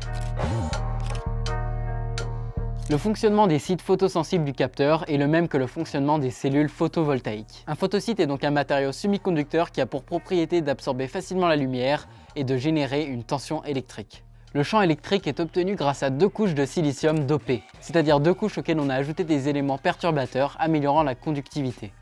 La couche N, située près de la surface du capteur, est dopée en atomes de phosphore, un atome qui possède plus d'électrons sur sa structure électronique que le silicium. Cette couche est donc chargée négativement. Pour l'instant. La couche P, située sous la couche N, est dopée en atomes de bore qui est déficitaire en électrons. Le bore introduit des trous mobiles de charge positive sur la couche P, ce qui en fait une couche chargée positivement. Pour l'instant. À proximité de la jonction entre les 2 couches, électrons supplémentaires et trous se couplent et s'annulent, car une migration des électrons de la couche N en direction des trous de la couche P s'opère. On obtient donc une zone chargée positivement sur la couche N et une zone chargée négativement sur la couche P. En résulte la création d'un champ électrique du plus vers le moins au sein même du semi-conducteur. Les électrons se dirigent donc automatiquement vers la couche N car ils sont chargés négativement et que cette jonction crée une zone chargée positivement. Comme expliqué dans l'épisode sur la sensibilité, lorsque les photons rentrent en contact avec des électrons du photosite, ces derniers sont éjectés de leurs atomes. Ils se dirigent donc vers la zone positive située sur la bande N. Et pour combler ce trou d'électrons, les électrons de la couche P situés dans la zone neutre se déplacent en direction de la jonction. Donc quand le photosite est exposé, il y a un excès d'électrons en N et un manque d'électrons en P. Et c'est là qu'intervient la différence entre les capteurs CCD et CMOS. Parce qu'une fois que les électrons sont stockés d'un côté et de l'autre de la jonction, les photosites ou le capteur doivent s'en servir pour créer un signal numérique. Un capteur CCD ou Charge Coupled Device est un dispositif de transfert de charge. Pendant longtemps, il a été le système le plus utilisé, mais la tendance actuelle s'inverse. En maintenant une tension électrique dans chaque photosite du capteur, on peut stocker les électrons de manière à les compter seulement plus tard, une fois l'exposition du capteur terminée. Pour transférer les électrons stockés sur la couche supérieure de la cellule photosensible, le capteur CDD crée un puits de potentiel, c'est-à-dire une zone négative au niveau de la sortie du capteur, de manière à déplacer les paquets d'électrons issus de chaque photosite un par un. Ils sont alors convertis en tension par un condensateur, puis en signal numérique à l'aide d'un convertisseur analogue vers numérique, et ce, directement à la sortie du capteur. Le problème, parce qu'il en faut bien un, c'est que les photosites sont comme des puits. S'il y a trop d'électrons dans un photosite, ils débordent sur les photosites voisins. On parle d'effet de blooming ou flare dans certains cas. L'utilisation de microlentilles permet d'éviter cet effet de débordement ou tout du moins de le minimiser. Ces microlentilles servent aussi à cacher le système qui permet de transférer les électrons de manière à éviter la présence trop importante de bruit numérique. Pour faire simple, en avantage, on a le... Les capteurs CDD ne possèdent qu'un circuit de comptage des électrons et un seul convertisseur. Donc tous les pixels sont traités de la même manière, ce qui entraîne moins d'erreurs et en l'occurrence, moins de bruit numérique. Mais sur ce, j'aimerais vous poser une question. Et en inconvénient, il y a notamment, le fait que la vitesse du transfert des paquets de charge est limitée et très demandeuse en énergie parce qu'on doit constamment jouer avec les tensions.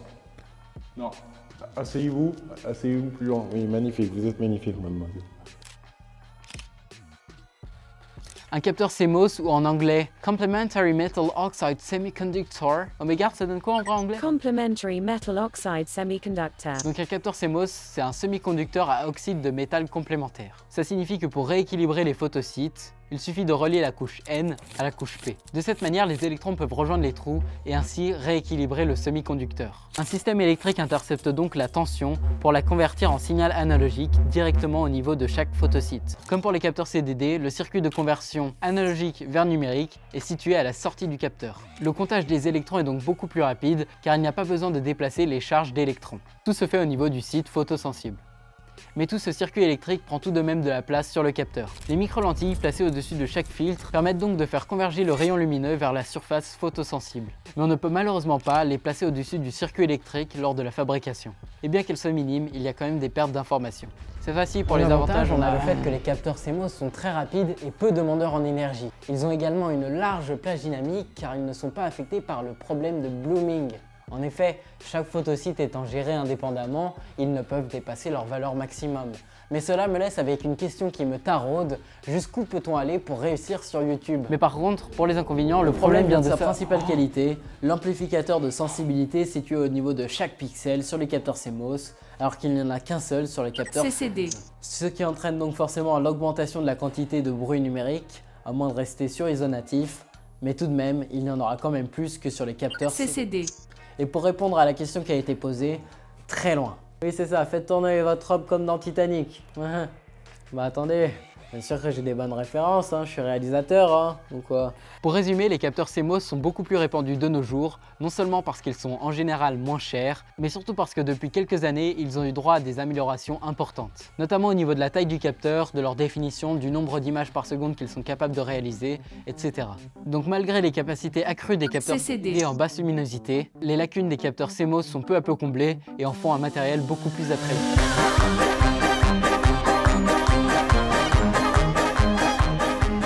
Cela fait déjà plusieurs vidéos qu'on parle de couleurs, de valeurs entre 0 et 255, puis il y a aussi ce schéma sur la synthèse additive des couleurs qui revient. Alors dans cet épisode 14 qui portera sur la gestion des couleurs, nous allons nous pencher en détail sur la profondeur de couleurs et le sous-échantillonnage.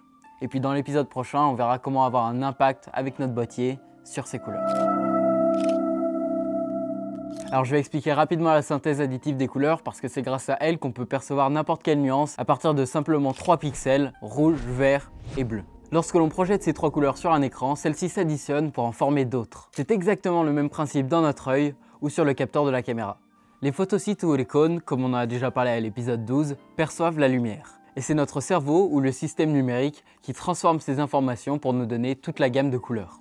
La couleur n'est en fait que la perception visuelle d'une surface ou d'une lumière. Cette dernière est composée de longueurs d'onde et de photons. Notre œil, lui, ne perçoit que les longueurs d'onde du spectre du visible, pas au-dessus ni en dessous. En gros, on peut percevoir toutes les couleurs de l'arc-en-ciel, sauf le violet, ça c'est un mensonge, il fait pas partie du spectre du visible. Et quand on additionne toutes ces couleurs, eh bien ça forme du blanc. C'est pour ça que les prismes en verre des photographes TikTok permettent de créer des arcs-en-ciel. En projetant un faisceau de lumière au travers de cette pièce, Newton a démontré la composition de la lumière blanche. Parce qu'en fonction de leur longueur d'onde, les rayons de couleur ont un angle incident qui diffère lorsqu'ils passent d'un milieu à un autre de densité différente. Et je balance ça en bonus, mais du coup un arc-en-ciel ça fonctionne sur le même principe, sauf que c'est les gouttes d'eau qui font office de prisme.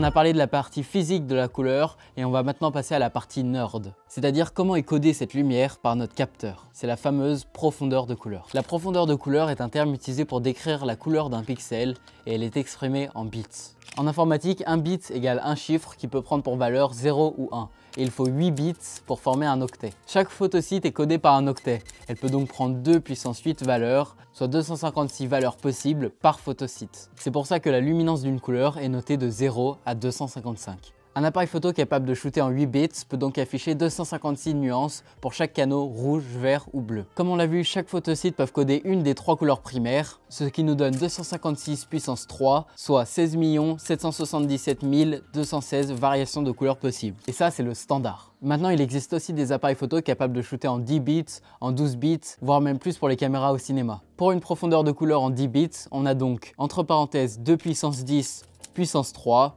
soit 1 073 741 824 variations de couleurs possibles.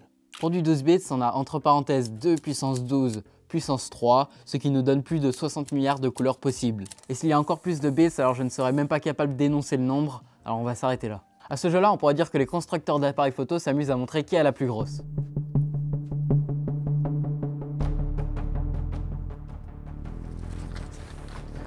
Je présume que le tueur voulait parler de la profondeur de couleur.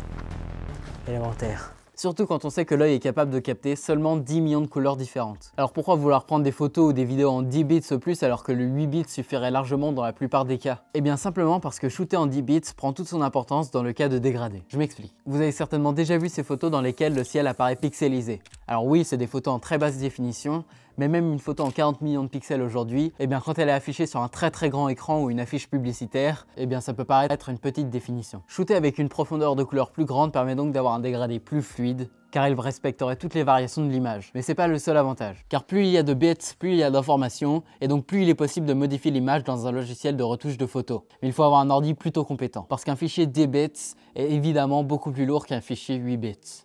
Alors pour ce qui est du 12, du 14 ou du 16 bits, qui sont en plus des fichiers en RAW, même en vidéo, alors je ne vous parle même pas de la place que ça prend. Vous avez peut-être déjà entendu parler du sous-échantillonnage de la chrominance, ou alors des combinaisons suivantes 4-4-4, 4-2-2 ou 4-2-0. Ces informations sont importantes lorsque vous prenez des photos ou des vidéos qui ne sont pas dans le format RAW. Pour la vidéo, c'est donc important dans la majorité des cas.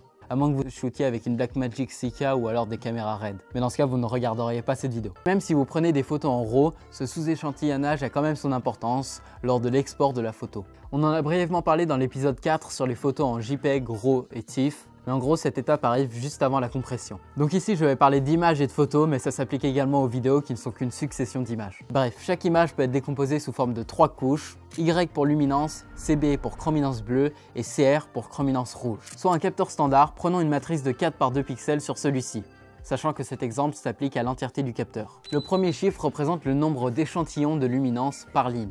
Il reste toujours 4 car notre œil est plus sensible aux variations de luminosité qu'aux couleurs, donc on n'y touche pas. D'ailleurs, il ne fait même pas partie du nom du procédé qui, je le rappelle, est sous-échantillonnage par chrominance. Le second chiffre correspond au nombre d'échantillons de chrominance sur la première ligne, et le troisième chiffre au nombre d'échantillons de chrominance sur la deuxième ligne. Un sous-échantillonnage 4-4-4 conserve donc toutes les données sur chaque couche. Pour le 4:2, seulement 2 pixels sont conservés sur chaque ligne et dupliqués aux pixels adjacents. Et enfin, dans le cas du 4:0, seulement 2 pixels sont conservés sur la ligne 1 et dupliqués aux 3 pixels adjacents. Encore une fois, on a ici pris l'exemple d'une matrice de 4 par 2 car c'est comme ça que ça fonctionne, mais ce procédé s'applique vraiment à l'entièreté du capteur et ses millions de pixels. Wow. Yeah, swear to God, I'm with it. I don't see nobody in my lane. Peut-être que vous commencez à en avoir marre de ces explications sur les couleurs, et j'en suis désolé, mais cette fois-ci c'est vraiment le dernier épisode. Après, si vous aviez choisi un appareil photo argentique avec des pellicules monochromatiques, eh bien vous n'auriez pas à subir tout ça. L'espace de couleurs, ou color space, est une représentation numérique 3D des couleurs dans un système colorimétrique. Chaque axe est assigné à une des 3 couleurs primaires, rouge, vert ou bleu. Certains boîtiers permettent de choisir entre sRGB ou Adobe RGB, mais à quoi est-ce que ça sert de connaître la différence entre les deux? Il doit très certainement s'agir d'une question rhétorique. Mais regardez plutôt ça.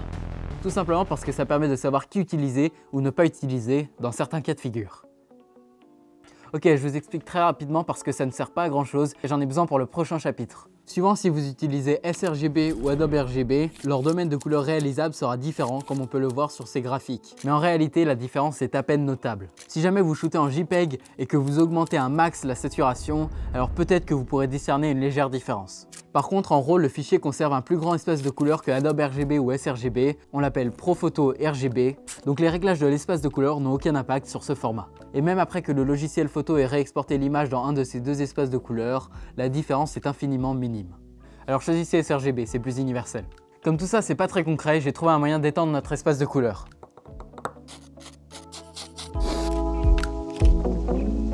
Non mais pas encore, on va pas le faire à chaque fois quand même. Je suis pas un drogué. On en entend parler dans l'intégralité des vidéos qui parlent de B-roll cinématique. Je parle du profil log évidemment. Mais alors, à quoi ça correspond ce log? Les capteurs CMOS et CDD ont la capacité de capter une grande quantité de lumière. Mais pour transmettre ce signal sous forme numérique, les valeurs doivent rester entre 0 et 255. Comme on l'a dit, avec 0 le pixel le plus sombre, entièrement noir, et 255 le pixel le plus lumineux. Si une zone de l'image est très lumineuse, pour garder des valeurs entre 0 et 255, le capteur va assigner à chacun des pixels de cette zone la valeur de 255. On aurait donc une mauvaise plage dynamique car il y aurait peu de détails dans cette zone lumineuse qui apparaîtrait entièrement blanche. La solution c'est le HDR comme on en a déjà parlé dans l'épisode 10, mais surtout la solution c'est le log. Les valeurs d'exposition d'une caméra forment une courbe dite logarithmique, c'est la fonction log. Donc elles atteignent rapidement de hautes valeurs, ce qu'on considère être de la surexposition, puis elles stagnent.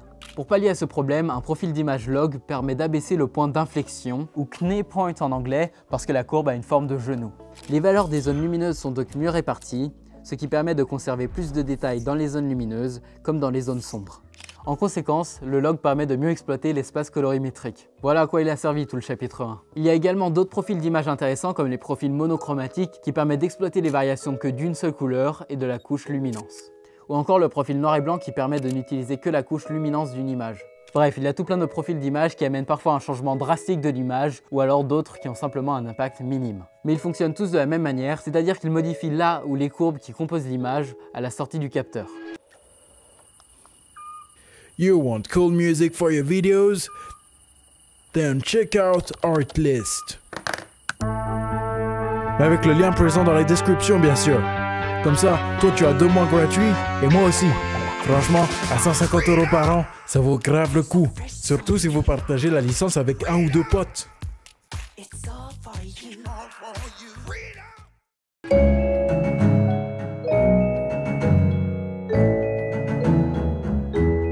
Enfin une vidéo cool qui ne parle pas de couleurs, de capteurs, de physique et je ne sais quoi. Et en plus de ça, une vidéo qui va vous intéresser tout particulièrement si vous cherchez un boîtier pour filmer ou alors si vous en avez déjà un. Mais si votre délire c'est plutôt la photographie, ne partez pas, cette vidéo peut quand même vous être utile pour faire des timelapses ou des rafales. Comme on l'a déjà dit, une vidéo c'est simplement un enchaînement rapide d'images. L'unité de la fréquence d'image c'est le IPS ou FPS en anglais pour frame per second et non pas first person shooter. Alors suivant votre projet, il y a des standards prédéfinis mais pas incontestables bien sûr. Par exemple, les films d'animation tournent en général autour des 12 images secondes. Enfin tout du moins ils tournaient autour des 12 images secondes à l'origine. Maintenant avec l'arrivée du numérique, ça dépend des projets justement. Dans les productions au cinéma ou sur YouTube, les caméras doivent filmer autour des 24 images secondes ou 25 images secondes en Europe. C'est une histoire de fréquence des ampoules, je crois bien, pour éviter le scintillement. Voilà, c'est ça. Les pays européens ont une fréquence principale de 50 Hz, donc la fréquence d'image native doit tourner autour des 50 ou 25 fps, alors qu'en Amérique, la fréquence est de 60 Hz, donc la fréquence d'image correspondante est de 23,98 images, 24, 29,97, 30, 59,94, 60, etc.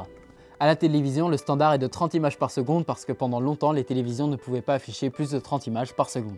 Et puis maintenant, c'est simplement resté comme ça. Pour prendre un grand nombre d'images dans un laps de temps très court, un boîtier numérique ne peut pas utiliser son obturateur mécanique, il est obligé d'utiliser un obturateur numérique. C'est-à-dire que le capteur de la caméra active et désactive ses photosites dans un laps de temps très court, de manière à ce qu'ils puissent être exposés, puis le temps de convertir et d'exporter les données, puis réexposer, puis reconvertir, etc. Aujourd'hui, les boîtiers numériques ou même les smartphones sont capables de prendre des vidéos à des fréquences d'image très importantes, de plus en plus importantes même. Il existe évidemment des caméras slow-mo dont la caractéristique principale est de prendre des vidéos avec une fréquence d'image la plus grande possible. Pour se servir de vidéos dont la fréquence d'image est plus grande que les standards, il suffit de régler la séquence de montage sur votre logiciel sur une valeur standard comme 24 images par seconde. Sauf si vous êtes Peter Jackson et que vous voulez tourner et projeter le Seigneur des Anneaux en 48 images par seconde. Mais en général, ça reste du 24 ou du 25 images par seconde comme on en a parlé plus tôt. Ensuite, il faut glisser la vidéo ayant une grande fréquence d'image dans la séquence de montage ayant une fréquence d'image standard. Par défaut, la vidéo est adaptée à la fréquence d'image de la séquence, mais quand vous la ralentissez, elle reste fluide. Ainsi, une vidéo shootée en 48 images par seconde ou en 96 images par seconde peut être respectivement ralentie 2 ou 4 fois. Après, je vous laisse faire la règle de 3 pour les autres fréquences d'image. C'est assez simple à comprendre, d'ailleurs je pense que la plupart d'entre vous le savez déjà, mais maintenant on va pouvoir rentrer dans le vif du sujet. Fluide en théorie, parce qu'il y a un autre élément qui va rentrer en compte, le réalisme de la scène. Dans la vraie vie, lorsque nos yeux perçoivent un mouvement, celui-ci n'est pas tout à fait net. C'est ce qu'on appelle le flou de mouvement. Par exemple, ma main ici, elle apparaît floue sur les bords.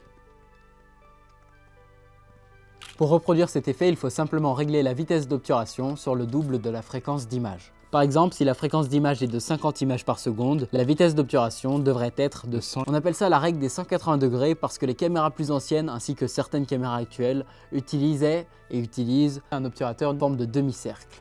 La partie pleine du cercle passait devant la pellicule lors du changement entre deux images, cachant ainsi l'arrivée de lumière pour éviter un flou irréaliste. Les obturateurs définissaient donc le temps d'exposition de la pellicule en fonction de leur remplissage. Un obturateur de 45 degrés permettait ainsi un temps d'exposition plus court et donc une image plus nette. Il existait donc plusieurs formes d'obturateurs, mais le demi-cercle était considéré comme la forme la plus naturelle dans la plupart des cas.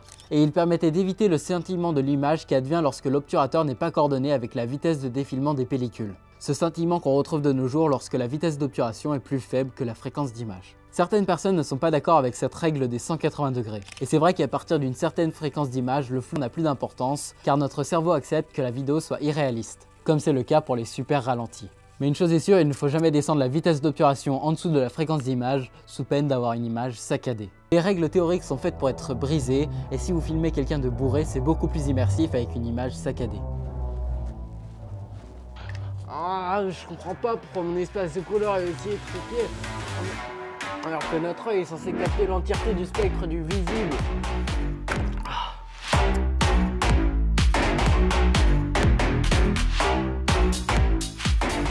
La plupart des caméras ou des appareils photo actuels sont équipés d'un système de stabilisation. C'est grâce à eux que nous sommes capables de faire des mouvements handheld B-roll sans utiliser un stabilisateur externe. Alors vous l'avez compris, cet épisode 17 portera sur le fonctionnement de cette stabilisation et les différents systèmes. On peut notamment en distinguer deux types distincts, la stabilisation optique et la stabilisation numérique. La stabilisation optique, c'est le type de stabilisation qui intervient lors de la prise de la vidéo ou de la photo. Il y a donc des éléments mécaniques avec lesquels on peut physiquement interagir qui permettent de compenser les tremblements que nous créons. Les différents types de stabilisation optique sont caractérisés par le nombre d'axes qu'elles sont capables de stabiliser. Ainsi, une stabilisation 5 axes permet de compenser les mouvements sur l'axe X, Y, tangage, roulis et lacet, soit en anglais Vertical, Horizontal, Pitch, Rolling and Yaw. Alors qu'une stabilisation 3 axes permet seulement de compenser les mouvements sur l'axe tangage, roulis et lacet. Les systèmes de stabilisation sont également définis par leur nombre de stops. Pour rappel, même si ça fait la 12e fois que je le rappelle dans cette série, Un stop correspond à la multiplication ou la division par 2 de la quantité de lumière qui atteint le capteur. Dans le cas de la stabilisation, ça s'applique à la vitesse d'obturation. On en reparlera dans l'épisode sur les focales, mais en théorie, si la distance focale d'un objectif est de x, alors sa vitesse d'obturation minimum doit être de 1 sur x. Par exemple, pour un objectif 120 mm, la vitesse d'obturation minimale devrait être de 1 sur 120 secondes. Un système de stabilisation noté 5 stops permettrait donc de diviser la lumière par 2 5 fois grâce à la vitesse d'obturation, tout en permettant d'obtenir une image nette. Par rapport à notre exemple de tout à l'heure, on pourrait donc prendre une image nette à main levée avec une vitesse d'obturation réglée sur 1/3 de seconde grâce à la stabilisation 5 stops. On parle d'Optical Image Stabilizer en anglais, mais les noms peuvent varier en fonction des différentes marques, donc on ne s'attardera pas trop sur cet aspect. Dans le cas de la stabilisation dans l'objectif, une lentille flottante située à l'intérieur de l'objectif peut bouger sur le plan orthogonal de l'axe optique de l'objectif grâce à un jeu d'aimant. J'ai juste le jeu de miroir. Les rayons incidents se retrouvent donc sur une surface plus courbée ou plus plate, ce qui modifie l'angle du rayon réfracté pour lui permettre de toujours toucher le même point sur le capteur, dans l'idéal tout du moins. Les mouvements de caméra indésirés sont détectés grâce aux 2 capteurs gyroscopiques placés perpendiculairement l'un à l'autre. Ils gèrent donc individuellement les axes X ou Y. Ce système permet de corriger uniquement l'angle de tangage et de lacet, et donc pas le roulis. Certains systèmes plus poussés permettent également de stabiliser l'axe vertical, mais comme toujours, c'est plus cher. Le désavantage principal de la stabilisation intra-objectif, ouais j'invente des mots moi, c'est de l'inspiration, on peut dire ça. Oui, ok. Bon, donc le problème principal de cette stabilisation dans l'objectif, c'est son coût. On ne peut pas utiliser le même système optique pour plusieurs objectifs différents. Par exemple, un objectif 50 mm Nikon aura donc un système de stabilisation différent d'un objectif 50 mm Sony, qui en aura un différent d'un 85 mm Sony. Le deuxième système qui est de plus en plus présent dans les boîtiers, c'est la stabilisation optique du capteur. Également surnommé In-Body Stabilization, car body signifie boîtier, et in certainement une contraction anglaise de Inshallah. Bah oui, on l'avait dit que le capteur c'était un peu le dieu de notre caméra. La laïcité là, elle commence à être limite. Bref, cette fois-ci c'est le capteur photosensible lui-même qui bouge en fonction des informations envoyées par les 2 capteurs gyroscopiques. Les mouvements du capteur doivent donc s'adapter à l'objectif utilisé et à sa focale. C'est pour ça qu'il faut parfois rentrer ces valeurs manuellement lorsqu'on utilise un objectif qui n'est pas de la marque officielle de notre boîtier. Dans le cas des réflexes, qui je le rappelle ont un miroir, la vidéo ou la photo capturée est donc plus stable que celle que l'on voit au travers du viseur optique avant l'enregistrement. Vous vous doutez bien que l'utilisation de ces 2 systèmes de stabilisation optique en même temps peut poser des problèmes. Parce que les capteurs gyroscopiques envoient donc la même information aux 2 systèmes qui contrebalancent alors 2 fois trop. Il faut donc désactiver la stabilisation de l'objectif ou du boîtier pour n'en avoir qu'un seul d'opérationnel. À moins que la stabilisation du capteur fonctionne en symbiose avec la stabilisation de l'objectif. Dans ce cas, on parle de Dual Stabilization. La stabilisation numérique ou stabilisation électronique fonctionne un peu différemment car elle agit seulement une fois que la vidéo a été prise. Donc pour la photographie, elle est inopérationnelle. Bon, j'ai peut-être été un peu violent avec mon titre de chapitre. Après tout, c'est quand même beaucoup mieux que rien et on l'a vu avec les nouvelles caméras d'action, parfois c'est même beaucoup mieux qu'une stabilisation optique. Et en plus de ça, c'est beaucoup plus abordable que les systèmes de stabilisation qu'on a cités plus tôt. Encore une fois, on peut distinguer 2 types de stabilisation numérique. Celle qui utilise les données du capteur gyroscopique de la caméra. Dans ce cas, le boîtier, le smartphone ou l'action cam s'occupent de contrebalancer les vibrations en se servant des informations fournies par ces derniers. Mais ça implique un recadrage ou crop plus ou moins important dans l'image. Les informations issues de ces capteurs peuvent aussi faire partie du fichier vidéo, et dans ce cas, certains logiciels peuvent s'en servir pour stabiliser l'image en post-prod. C'est notamment le cas du logiciel Real Study Go utilisé par tous les pilotes de drones, qui se sert des données du gyroscope de la GoPro. L'ultime solution qui peut tout aussi bien sauver votre vidéo que lui donner un aspect tout à fait amateur, c'est la stabilisation numérique logicielle basée sur l'analyse de l'image. C'est l'effet stabilisation présent dans Premiere Pro, Final Cut, iMovie et tous les autres logiciels de montage. C'est évidemment la technique de stabilisation la moins efficace de toutes celles qu'on a citées. Je ne vais donc pas m'attarder longtemps dessus car ce guide est là pour vous expliquer le fonctionnement d'un boîtier et pas d'un logiciel. Mais c'est important de noter que dans le cas d'une stabilisation trop instable, cela peut donner un effet chamallow. Si avec ça vous n'avez pas toutes les cartes en main pour filmer quelqu'un de bourré, je comprends pas. En plus, je comprends pas pourquoi ma vision est aussi trouble alors qu'on m'avait dit que nos yeux étaient beaucoup plus efficaces qu'une stabilisation optique. L'accéléromètre, c'est une sorte de ressort qui mesure l'accélération dans un sens en calculant la position entre les éléments fixes et la masse mobile, puis en comparant ces données avec l'accélération 0. Pour un capteur gyroscopique, c'est un peu le même principe, mais il y a plus d'éléments qui ont la capacité de bouger, ce qui permet de mesurer les angles X, Y et l'inclinaison sur le même plan. Voilà, je vais garder cette petite partie nerd pour la fin car je savais qu'il n'y aurait plus grand monde pour écouter ces explications approximatives.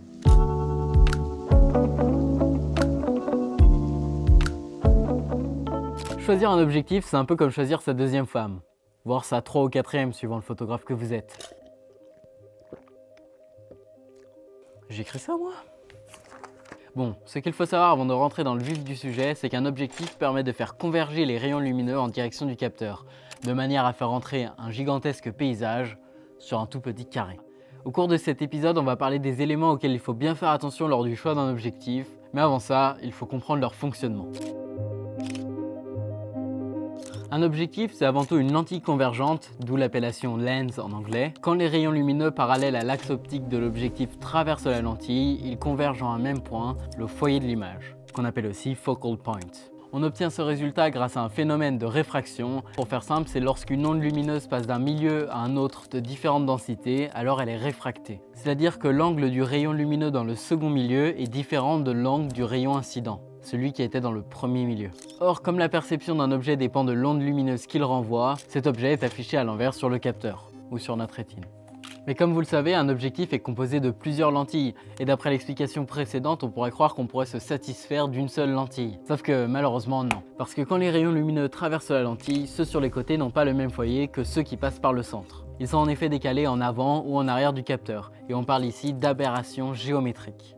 En plus de ça, comme on l'a vu dans les épisodes précédents, les couleurs ont des longueurs d'onde différentes. Elles ne sont donc pas réfractées de la même manière d'après la loi de Snell-Descartes. Ce phénomène est responsable de l'aberration chromatique. On parle donc sur de l'aberration géométrique et de l'aberration chromatique. Ça va de soi. Ainsi, en combinant une lentille divergente à la lentille convergente, on permet à la lumière de converger vers le même foyer, créant ainsi une image nette sans aberration ni géométrique ni chromatique. On peut expliquer ça par le fait que la réfraction dans une lentille divergente est inversée par rapport à la réfraction dans une lentille convergente. Les objectifs sont donc composés de multiples lentilles qui permettent de compenser les diverses aberrations, mais aussi d'ajuster la mise au point, d'améliorer la stabilisation ou encore de faire varier la focale dans certains cas. Bon, revenons-en à notre objectif. Comme on l'a dit au début, pour choisir entre un ou plusieurs objectifs, il faut faire attention à plusieurs paramètres. On a déjà parlé de l'ouverture et de la stabilisation dans les précédents épisodes, mais il nous reste encore plusieurs aspects à couvrir. Notamment le poids ou encore les matériaux utilisés, même si en règle générale, bon matériau rime avec augmentation du poids. Enfin, ça rime pas, mais c'est une expression. Mais il y a aussi l'ouverture, la distance focale, la mise au point, le vignettage, la monture, le flou d'arrière-plan, le bokeh, le flou qu'il y a derrière nous, etc. Sur les objectifs bas de gamme, on peut notamment remarquer que les bords sont plus sombres que le centre. Et croyez-moi, je m'y connais en objectif bas de gamme parce que j'ai les deux objectifs Sony les moins chers du marché. T'avais qu'à mieux choisir au départ. Et comme j'ai pas toujours été chez Sony, j'ai aussi eu les 3 objectifs les moins chers de la gamme EF, chez Canon. Pour faire court, le vignettage peut être causé par l'apparition du pare-soleil dans le champ, mais les constructeurs évitent évidemment ça en leur donnant une forme particulière. Il peut également être causé par une ouverture trop importante, et dans ce cas on verrait légèrement les bords de l'objectif. Et dans ce cas il suffit de diminuer l'ouverture de quelques stops pour retrouver une image normale. Et ce parce que les fabricants préfèrent proposer une ouverture plus large même si elle cause un léger vignettage, plutôt que de devoir restreindre celle-ci et diminuer le prix de l'objectif par la même occasion. Un dernier élément qui pourrait causer ce vignettage serait l'utilisation de lentilles trop convergentes, et dans ce cas les photons ne pourraient pas atteindre les bords du capteur. Ça j'en parle dans ma prochaine vidéo. Ça j'en parle dans 3 vidéos, mais ne vous inquiétez pas parce que... Dans 2 vidéos, mais il est important de noter tout de même que la bague de mise au point peut être numérique ou mécanique. Dans le cas d'une mise au point numérique, l'objectif a besoin du boîtier pour fonctionner. Donc si vous utilisez une bague d'adaptation, il faut en utiliser une de bonne qualité, avec un système électrique qui fonctionne à la perfection. Pas comme celle-ci justement. Il faut aussi prendre en compte le fait que le moteur de mise au point peut être bruyant, et ça peut être gênant dans le cas de l'utilisation de la mise au point pendant une vidéo. Donc faites attention au moteur pas à pas.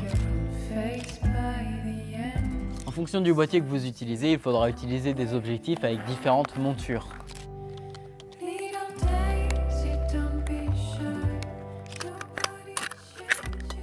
Alors attention si vous achetez un boîtier récent, car si la monture est nouvelle, la gamme d'objectifs peut être peu fournie et ou très chère. Ou alors si vous achetez des objectifs qui n'ont pas la même monture que votre boîtier, il faut investir dans une bague d'adaptation au détriment de la qualité de votre mise au point.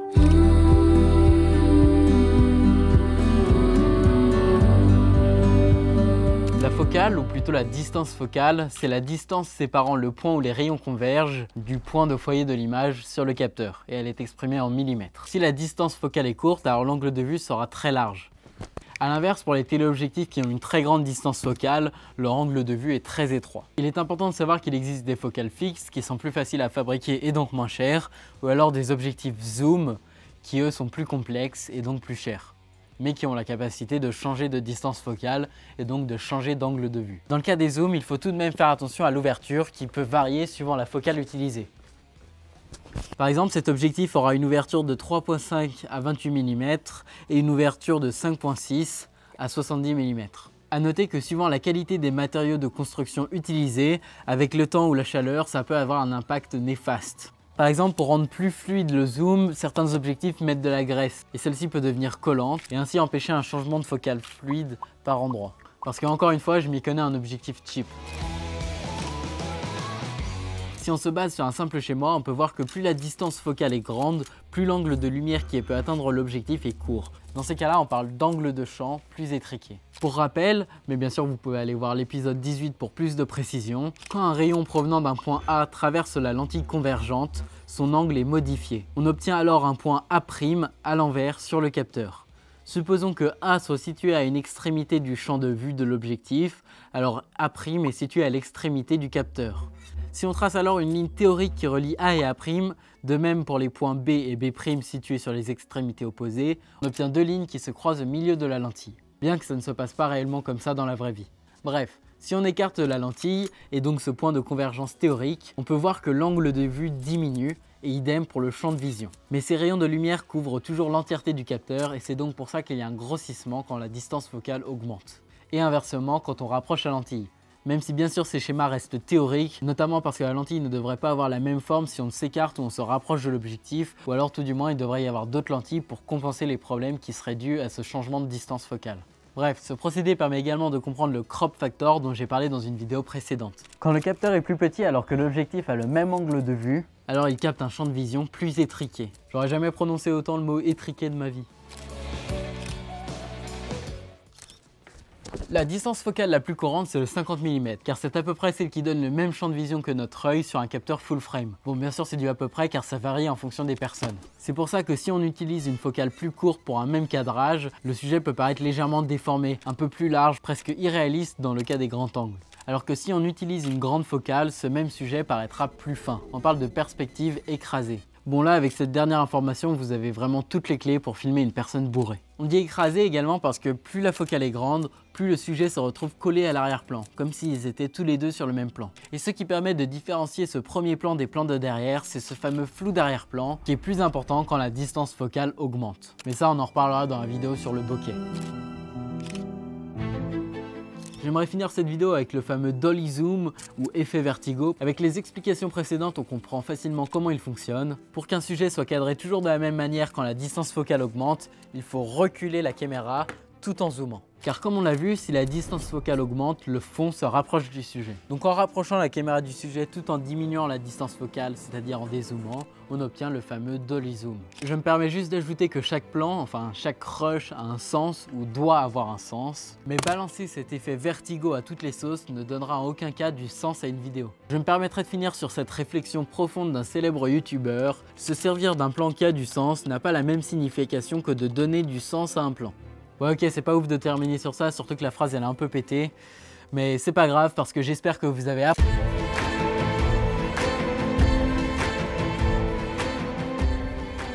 Ça fait déjà plusieurs épisodes qu'on rabâche le fonctionnement de l'intérieur de l'objectif, mais je vais quand même y ajouter quelques petites précisions. Bienvenue dans cet épisode 20 pour faire la mise au point. Le mec balance des punchlines comme ça, tu les as pas vus venir. Quand la lumière arrive dans l'objectif, par un jeu de lentilles, elle converge vers un point du capteur. Ça c'était juste le rappel. Mais alors la question c'est pourquoi est-ce qu'il y a des éléments qui sont flous et d'autres qui sont nets? Simplement parce qu'en fonction de leur distance, les rayons lumineux n'ont pas le même angle. C'est-à-dire que si deux objets sont placés à une distance différente de notre œil ou de la caméra, les rayons lumineux qui nous permettent de les percevoir vont avoir un angle différent. Donc en se penchant sur l'intérieur de notre caméra, on peut voir que si un des deux objets est en focus, alors ces rayons lumineux convergent pile sur le capteur. Ou presque pile tout du moins, comme vous le verrez dans la vidéo sur la profondeur de champ qui arrive demain. Par contre, les rayons provenant du second objet vont converger plus proche du capteur ou plus loin, en théorie. Il est évidemment possible de faire varier le point net en faisant varier la mise au point. Dans notre œil par exemple, des muscles permettent de rectifier la forme du cristallin pour faire converger certains rayons lumineux vers notre rétine. Dans notre objectif, c'est une lentille mobile sur l'axe optique du capteur qui permet de faire converger certains rayons sur ce dernier. Il y a donc évidemment une distance à partir de laquelle la caméra n'est plus capable de faire la mise au point car le sujet est trop proche de l'objectif et la lentille est à son potentiel maximum. Pour y remédier, il est possible d'utiliser des objectifs dits macro qui possèdent un plus grand nombre de lentilles, mais qui du coup sont forcément plus chers. Sauf qu'ils ont l'avantage de pouvoir faire une mise au point très proche de l'objectif. Pour certains, la distance de mise au point est seulement à quelques millimètres de l'objectif. Pour comprendre la mise au point actuelle, il est important de faire un léger bond dans le temps. À l'époque des caméras argentiques, à l'intérieur des boîtiers, il y avait deux miroirs dont on pouvait modifier l'orientation en faisant pivoter la bague de mise au point. Les miroirs pivotaient donc symétriquement grâce à cette bague, et au milieu du viseur, un écran scindé en deux permettait de montrer l'image issue de ces deux miroirs. Il fallait donc forcément avoir des réflexes. Lorsque les deux images de l'objet à mettre au point étaient superposées, c'est-à-dire nettes, alors la caméra était bien réglée et prête pour la prise de vue. L'angle du miroir permettait de connaître la distance entre la pellicule et le sujet, et la lentille était évidemment ajustée. Dans les caméras numériques, plus précisément les réflexes qui possèdent des miroirs, le système est le même. Une partie de la lumière traverse le premier miroir, celui qui redirige les rayons lumineux en direction du viseur, pour atteindre un second miroir qui redirige cette fois-ci les rayons lumineux en direction de deux petits capteurs. Une puce électronique compare alors la courbe de luminance issue des deux petits capteurs et analyse où se situent les patterns similaires afin de calculer la distance entre le capteur et le sujet. Une lentille à l'intérieur de l'objectif est alors ajustée pour faire la mise au point au bon endroit. Le problème de ce système, c'est qu'il est cher et qu'en plus, il nécessite des miroirs. Donc pour les hybrides, il fallait forcément trouver un système alternatif. Et justement, l'alternative pour les hybrides, les compacts ou les bridge, c'est simplement d'analyser l'image issue du capteur principal. En bougeant très légèrement le focus, le boîtier est capable de définir si l'image est plus nette ou moins nette. Il bouge donc la lentille dans le même sens jusqu'à ce que l'image redevienne floue, et alors il revient très légèrement en arrière pour obtenir un sujet parfaitement net. On parle ici d'autofocus à mesure de contraste. Et c'est pour ça qu'en basse luminosité, il n'est pas rare que l'objectif ait du mal à faire la mise au point et qu'on se retrouve avec un sujet que très approximativement net, voire un processus de pompage. Et ce n'est pas le seul inconvénient car la rapidité pose aussi un problème, même si maintenant avec les avancées technologiques, ce système de mise au point est beaucoup plus efficace qu'avant. Des caméras sont aussi sorties avec un système d'autofocus fonctionnant sur le même principe qu'un sonar de dauphin.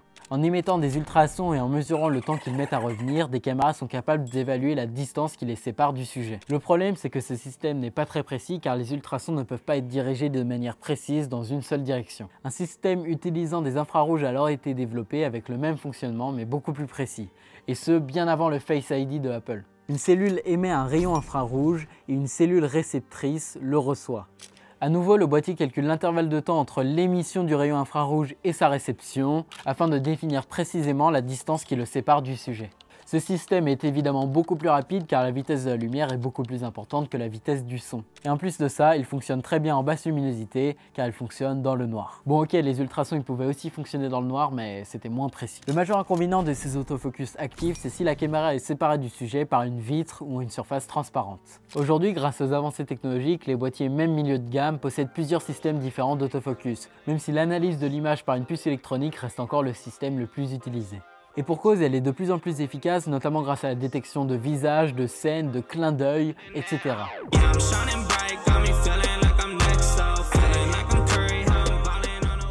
Cette fois-ci, on va parler du bokeh, c'est-à-dire le rendu du flou hors du champ de netteté, c'est-à-dire devant ou derrière le sujet sur lequel on a fait la mise au point.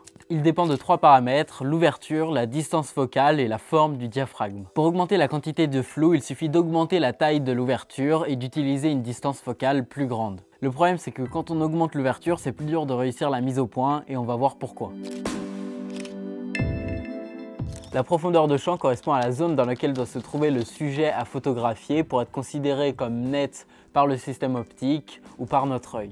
Si on illustre ça avec un schéma dans lequel les proportions ne sont pas respectées, on peut voir que quand la mise au point est faite sur un sujet, devant et derrière ce dernier, il y a une zone nette, c'est le champ. Et la distance entre les extrémités de ce champ est appelée profondeur. Voilà, vous avez la base, maintenant on va rentrer dans la partie théorique intéressante. On a déjà parlé plusieurs fois du fonctionnement de la lentille, notamment dans l'épisode sur la stabilisation, l'épisode sur choisir son objectif, l'épisode sur la mise au point ou encore l'épisode sur la distance focale, donc je ne reviendrai pas sur ce sujet. Enfin, brièvement. Quand la mise au point est faite à une certaine distance, l'entièreté du plan perpendiculaire au capteur situé à cette distance est nette. À condition bien sûr de ne pas bouger la caméra. Il faut savoir qu'il y a une zone devant et derrière cette mise au point qui est considérée comme nette par notre œil. C'est donc progressif, il n'y a pas une zone en focus et une zone pas en focus à quelques centimètres d'écart. La transition se fait sous forme de dégradé. Mais pour la facilité d'exécution des schémas, on considérera que c'est une brisure nette. Il est possible de modifier la profondeur de champ, c'est-à-dire la rendre plus étroite ou plus large, tout en sachant que la surface de la zone considérée comme nette par notre œil reste la même sur ce schéma théorique. Si on éloigne la caméra du sujet tout en gardant la mise au point sur lui, on peut voir que la profondeur de champ devient plus large et inversement, si on s'en approche, elle devient plus étroite. Pour toujours conserver un bokeh important même si le sujet est éloigné, il faut augmenter la distance focale. Quand cette distance exprimée en millimètres est plus grande, on augmente la distance entre la lentille et le capteur. Comme on avait déjà parlé dans la vidéo sur les focales, bien sûr. Ça a donc pour conséquence de modifier l'angle de vue, mais dans notre cas, ce qui nous intéresse, c'est que ça modifie la profondeur de champ. Celle-ci se retrouve plus étriquée pour les courtes focales et plus large dans le cas de longues focales. Grâce au flou, le sujet se détache donc plus de l'arrière-plan, même si ce n'est bien sûr pas la seule manière de détacher le sujet de l'arrière-plan. Enfin, on peut faire varier l'ouverture pour obtenir une image presque complètement nette, peu importe la focale ou la distance avec le sujet. Ou alors, au contraire, on peut accentuer le flou de manière à détacher encore plus le sujet de son arrière-plan. À ce stade, vous avez certainement déjà dû comprendre le principe. Plus le nombre f correspondant à l'ouverture sera faible, plus le diaphragme sera ouvert et donc plus la profondeur de champ sera petite. Et en conséquence, le bokeh plus important. A l'inverse, si le nombre f de l'ouverture est grand, alors l'ouverture du diaphragme est petite, en conséquence, la profondeur de champ est plus large.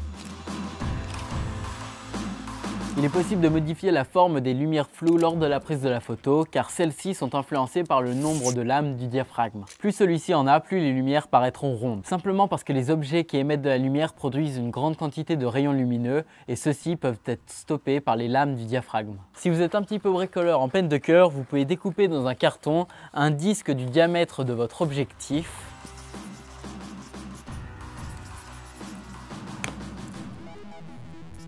Hop, petit tip, ça marche mieux avec des petites formes.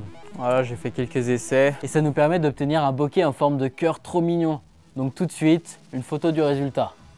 Et en plus, ça marche avec toutes les formes. Tout de suite, des photos du résultat.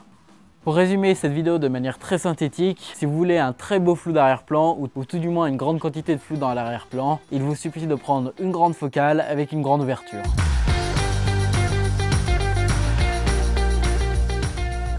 Choisir un appareil photo ou une caméra, ça va évidemment de pair avec choisir une carte SD. Et dans cet épisode, on va justement voir comment bien choisir sa carte SD. Car sur la face de celle-ci, il y a des éléments importants à prendre en compte. Autant je ne vous dirai pas ça pour les sacs à dos, les trépieds ou les lampes, mais pour les cartes SD, mieux vaut aller chez des marques renommées. Ça coûtera un peu plus cher certes, mais elles dureront plus longtemps et il y aura moins de chances de perdre vos fichiers. Bref. Je ne vais pas m'attarder longtemps sur le stockage, surtout que ce n'est pas très important, mais sachez simplement qu'il ne vaut mieux pas descendre en dessous de 16 Go pour la photo et 32 Go pour la vidéo. Et vraiment, ça c'est le minimum. Maintenant, il y a même des cartes qui peuvent contenir 128 voire 256 Go ou encore plus. Alors après, c'est un choix personnel, mais pour l'instant en 2020, je préfère avoir deux cartes 64 Go qu'une carte 128 Go pour les mêmes raisons qu'on a citées plus tôt en cas de perte de données. La vitesse de lecture exprimée en mégabytes par seconde, c'est la vitesse à laquelle la carte SD est lue par un ordinateur ou par tout autre appareil. C'est important cependant de faire la différence entre mégabytes et mégabits. Le format vidéo, par exemple 4K 100M, est exprimé en mégabits par seconde, ou m(b)/s. A noter que 1 mégabit égale 0,125 mégabytes. Mais c'est sûrement plus parlant en disant que 8 mégabits est égal à 1 mégabyte. Car 1 bit c'est la plus petite valeur en informatique, elle peut prendre la forme de 1 ou de 0, et 8 bits forment un octet. ou 1 byte. Et donc le nombre qui est écrit sur la carte SD, c'est en fait la vitesse de lecture de la carte, qui va être utile notamment lors du transfert des données sur l'ordinateur. La vitesse de lecture va notamment être très importante pour les disques durs, si jamais vous souhaitez avoir les fichiers de votre projet sur le disque dur, tout en travaillant depuis votre ordi. Mais pour savoir quelle carte il vous faut en fonction du format vidéo, il vaut mieux se pencher sur la vitesse d'écriture. Ce salaud, il gère bien son watch time. Je crois bien que je vais pas avoir le temps de finir cette enquête sur le trafic d'organes avant la fin de cette série. Et si vous voulez connaître le fin mot de l'histoire, je vois qu'une seule solution. Il va falloir que vous alliez jusqu'à l'épisode 20. Sur certaines caméras, vous ne pourrez pas enregistrer dans certains formats vidéo si votre vitesse d'écriture est trop faible. Par exemple, sur mon ancien boîtier avec mon ancienne carte SD, l'enregistrement s'arrêtait au bout de 10 secondes en Full HD. Justement parce que cette vitesse d'écriture était trop faible. La question c'est donc quelle carte choisir si le nombre écrit en gros ne correspond pas à ce qu'on cherche. La réponse à cette question, c'est simplement en se penchant sur les classes, qu'il s'agit du nombre entouré, généralement situé au milieu à droite de votre carte SD. Celles-ci définissent la vitesse d'enregistrement minimum pour garantir un enregistrement vidéo ininterrompu et fluide. Les nombres entourés correspondent donc à la spécification actuelle, mais elles commencent déjà à être un peu dépassées. La nouvelle nomenclature, c'est le chiffre à l'intérieur d'un U. Sauf que U1 est l'équivalent de classe 10, soit une vitesse d'écriture minimum de 10 MB, et U3, 3 fois plus important, soit 30 MB seconde. Mais en gros, pour tourner des vidéos, voire même prendre des photos aujourd'hui, il ne faut surtout pas aller en dessous de classe 10 ou U1. Et même si vous faites de la vidéo avec votre boîtier numérique, il vaut mieux opter pour du U3. Enfin, le plus important, et je l'ai bien sûr gardé pour la fin parce qu'il faut ménager son watch time, c'est la vitesse maximale à laquelle la caméra peut écrire sur la carte. Pour ça, il faut se pencher sur le format de la carte, qui peut être SD, SDHC ou SDXC. La différence entre ces trois types de cartes sont leurs formats par défaut, soit respectivement FAT16, FAT32 et exFAT. Aujourd'hui, il n'y a donc plus de carte SD à proprement parler sur le marché. Le 1 ou le 2 romain situé à côté du format de la carte correspondent à Ultra High Speed 1 ou 2. SDHC1 ou SDXC1 correspondent donc à la troisième génération de cartes SD et ont une vitesse d'écriture maximale allant de 50 mégaoctets par seconde à 104 mégaoctets par seconde, soit 50 mégabytes à 104 mégabytes seconde. SDHC2 et SDXC2 correspondent donc à la quatrième génération de cartes SD et ont eux une vitesse d'écriture maximale allant de 156 mégaoctets par seconde à 312 mégaoctets par seconde, ou encore une fois mégabytes par seconde. C'est normal que j'ai pas de carte SD? Ouais, t'inquiète, on rajoutera un poste. Salut les filles, j'espère vraiment que vous avez pris des cartes SD parce que ouais, c'est de la merde. Moi de base je suis là pour me faire de la thune parce que j'ai besoin de rembourser mon boîtier numérique, mais là c'est de la merde. Et puis salut les filles en 2020, oh! C'est pas parce que j'ai mis un LUT à un format 4 tiers qu'on est en 1980, c'est un fond vert. Puis toi, comment t'allais rajouter un U dans les cartes SD là? En termes de compatibilité, une caméra supportant un format SD peut accueillir uniquement des cartes SD. Une caméra supportant un format SDHC peut accueillir des cartes SD et des cartes SDHC 1 ou 2. Et enfin, les boîtiers supportant des cartes SDXC peuvent accueillir des cartes SDXC, des cartes SDHC et des cartes SD. A noter bien sûr que si vous avez une SDXC2, alors il faudra une encoche spéciale pour votre carte SD pour qu'elle soit exploitée à son maximum. Et cette encoche pourra supporter des cartes SDXC2, SDXC1, SDHC2, SDHC1 et SD.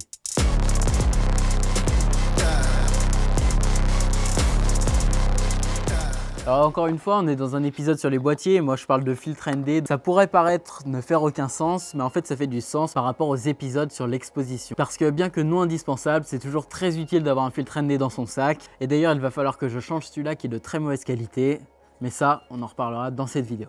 Donc comme je le disais, j'ai déjà fait plusieurs vidéos qui parlaient d'exposition et dedans on avait abordé le sujet du triangle d'exposition qui était beaucoup critiqué. Et ce à cause de la sensibilité, donc les ISO qui sont considérés comme indignes de leur rang.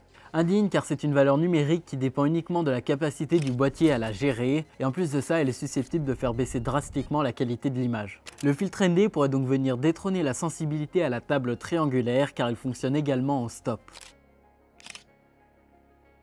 Ah oui, le titre du chapitre est très nul, mais on arrive à la fin de la série et je crois bien que l'inspiration commence à manquer. Bref, comme les autres facteurs d'exposition, le filtre ND permet de gérer la luminosité d'une image. Mais il est uniquement capable de baisser celle-ci et il faut donc l'utiliser quand la luminosité extérieure est importante. Je le rappelle, le but étant de conserver la sensibilité sur l'ISO natif du capteur et d'avoir une vitesse d'obturation égale à 2 fois la fréquence d'image.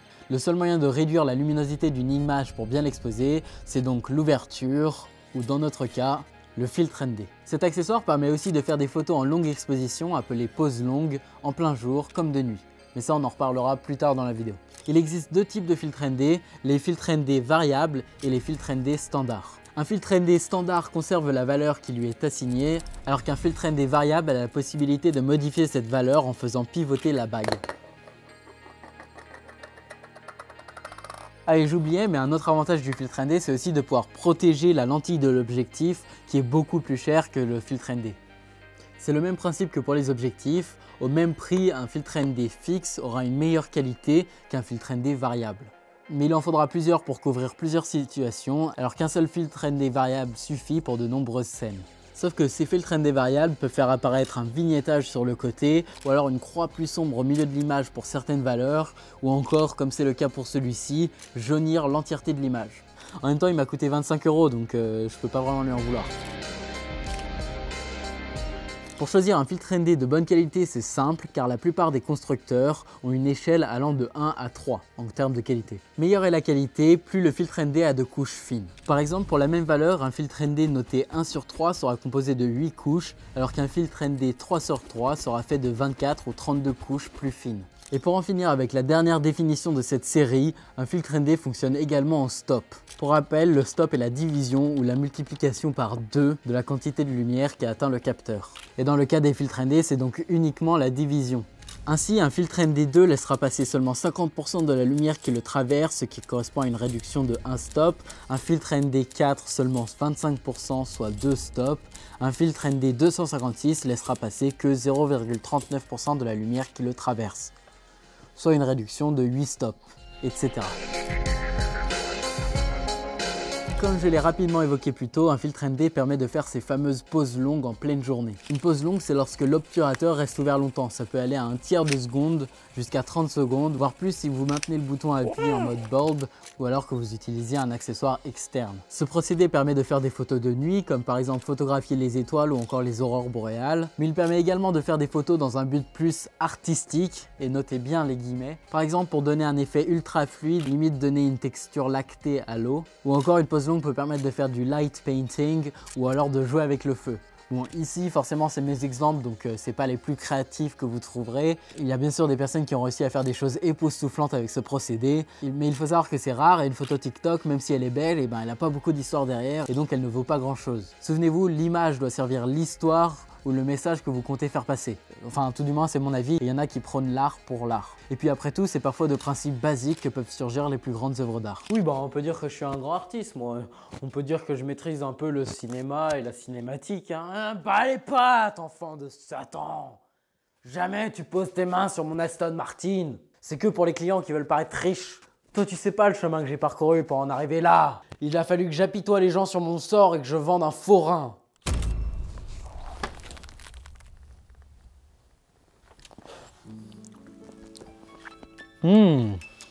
La compote de pommes. Bon et bien voilà, ce guide touche à sa fin. Si jamais vous voulez voir plus de vidéos comme ça, n'hésitez pas à mettre un petit like ou un petit commentaire. Et puis surtout à me dire quel sujet vous intéresse, que ce soit l'éclairage, les drones, la post-prod, la pré-prod, la réalisation d'un court-métrage, voilà, ce que vous voulez, le montage aussi. Et une fois que le traumatisme lié à la production de cette série sera passé, eh bien je me pencherai peut-être sur la réalisation d'un futur guide numéro 2. Voilà, c'était tout pour moi. Merci d'avoir suivi cette vidéo jusqu'au bout encore une fois. C'était Gast. Ciao. Whoa, yeah, swear to God I'm with it. I don't see nobody in my lane that's quite go get it like me. Whoa, please don't be wasting my time with that business. Who you kidding, man?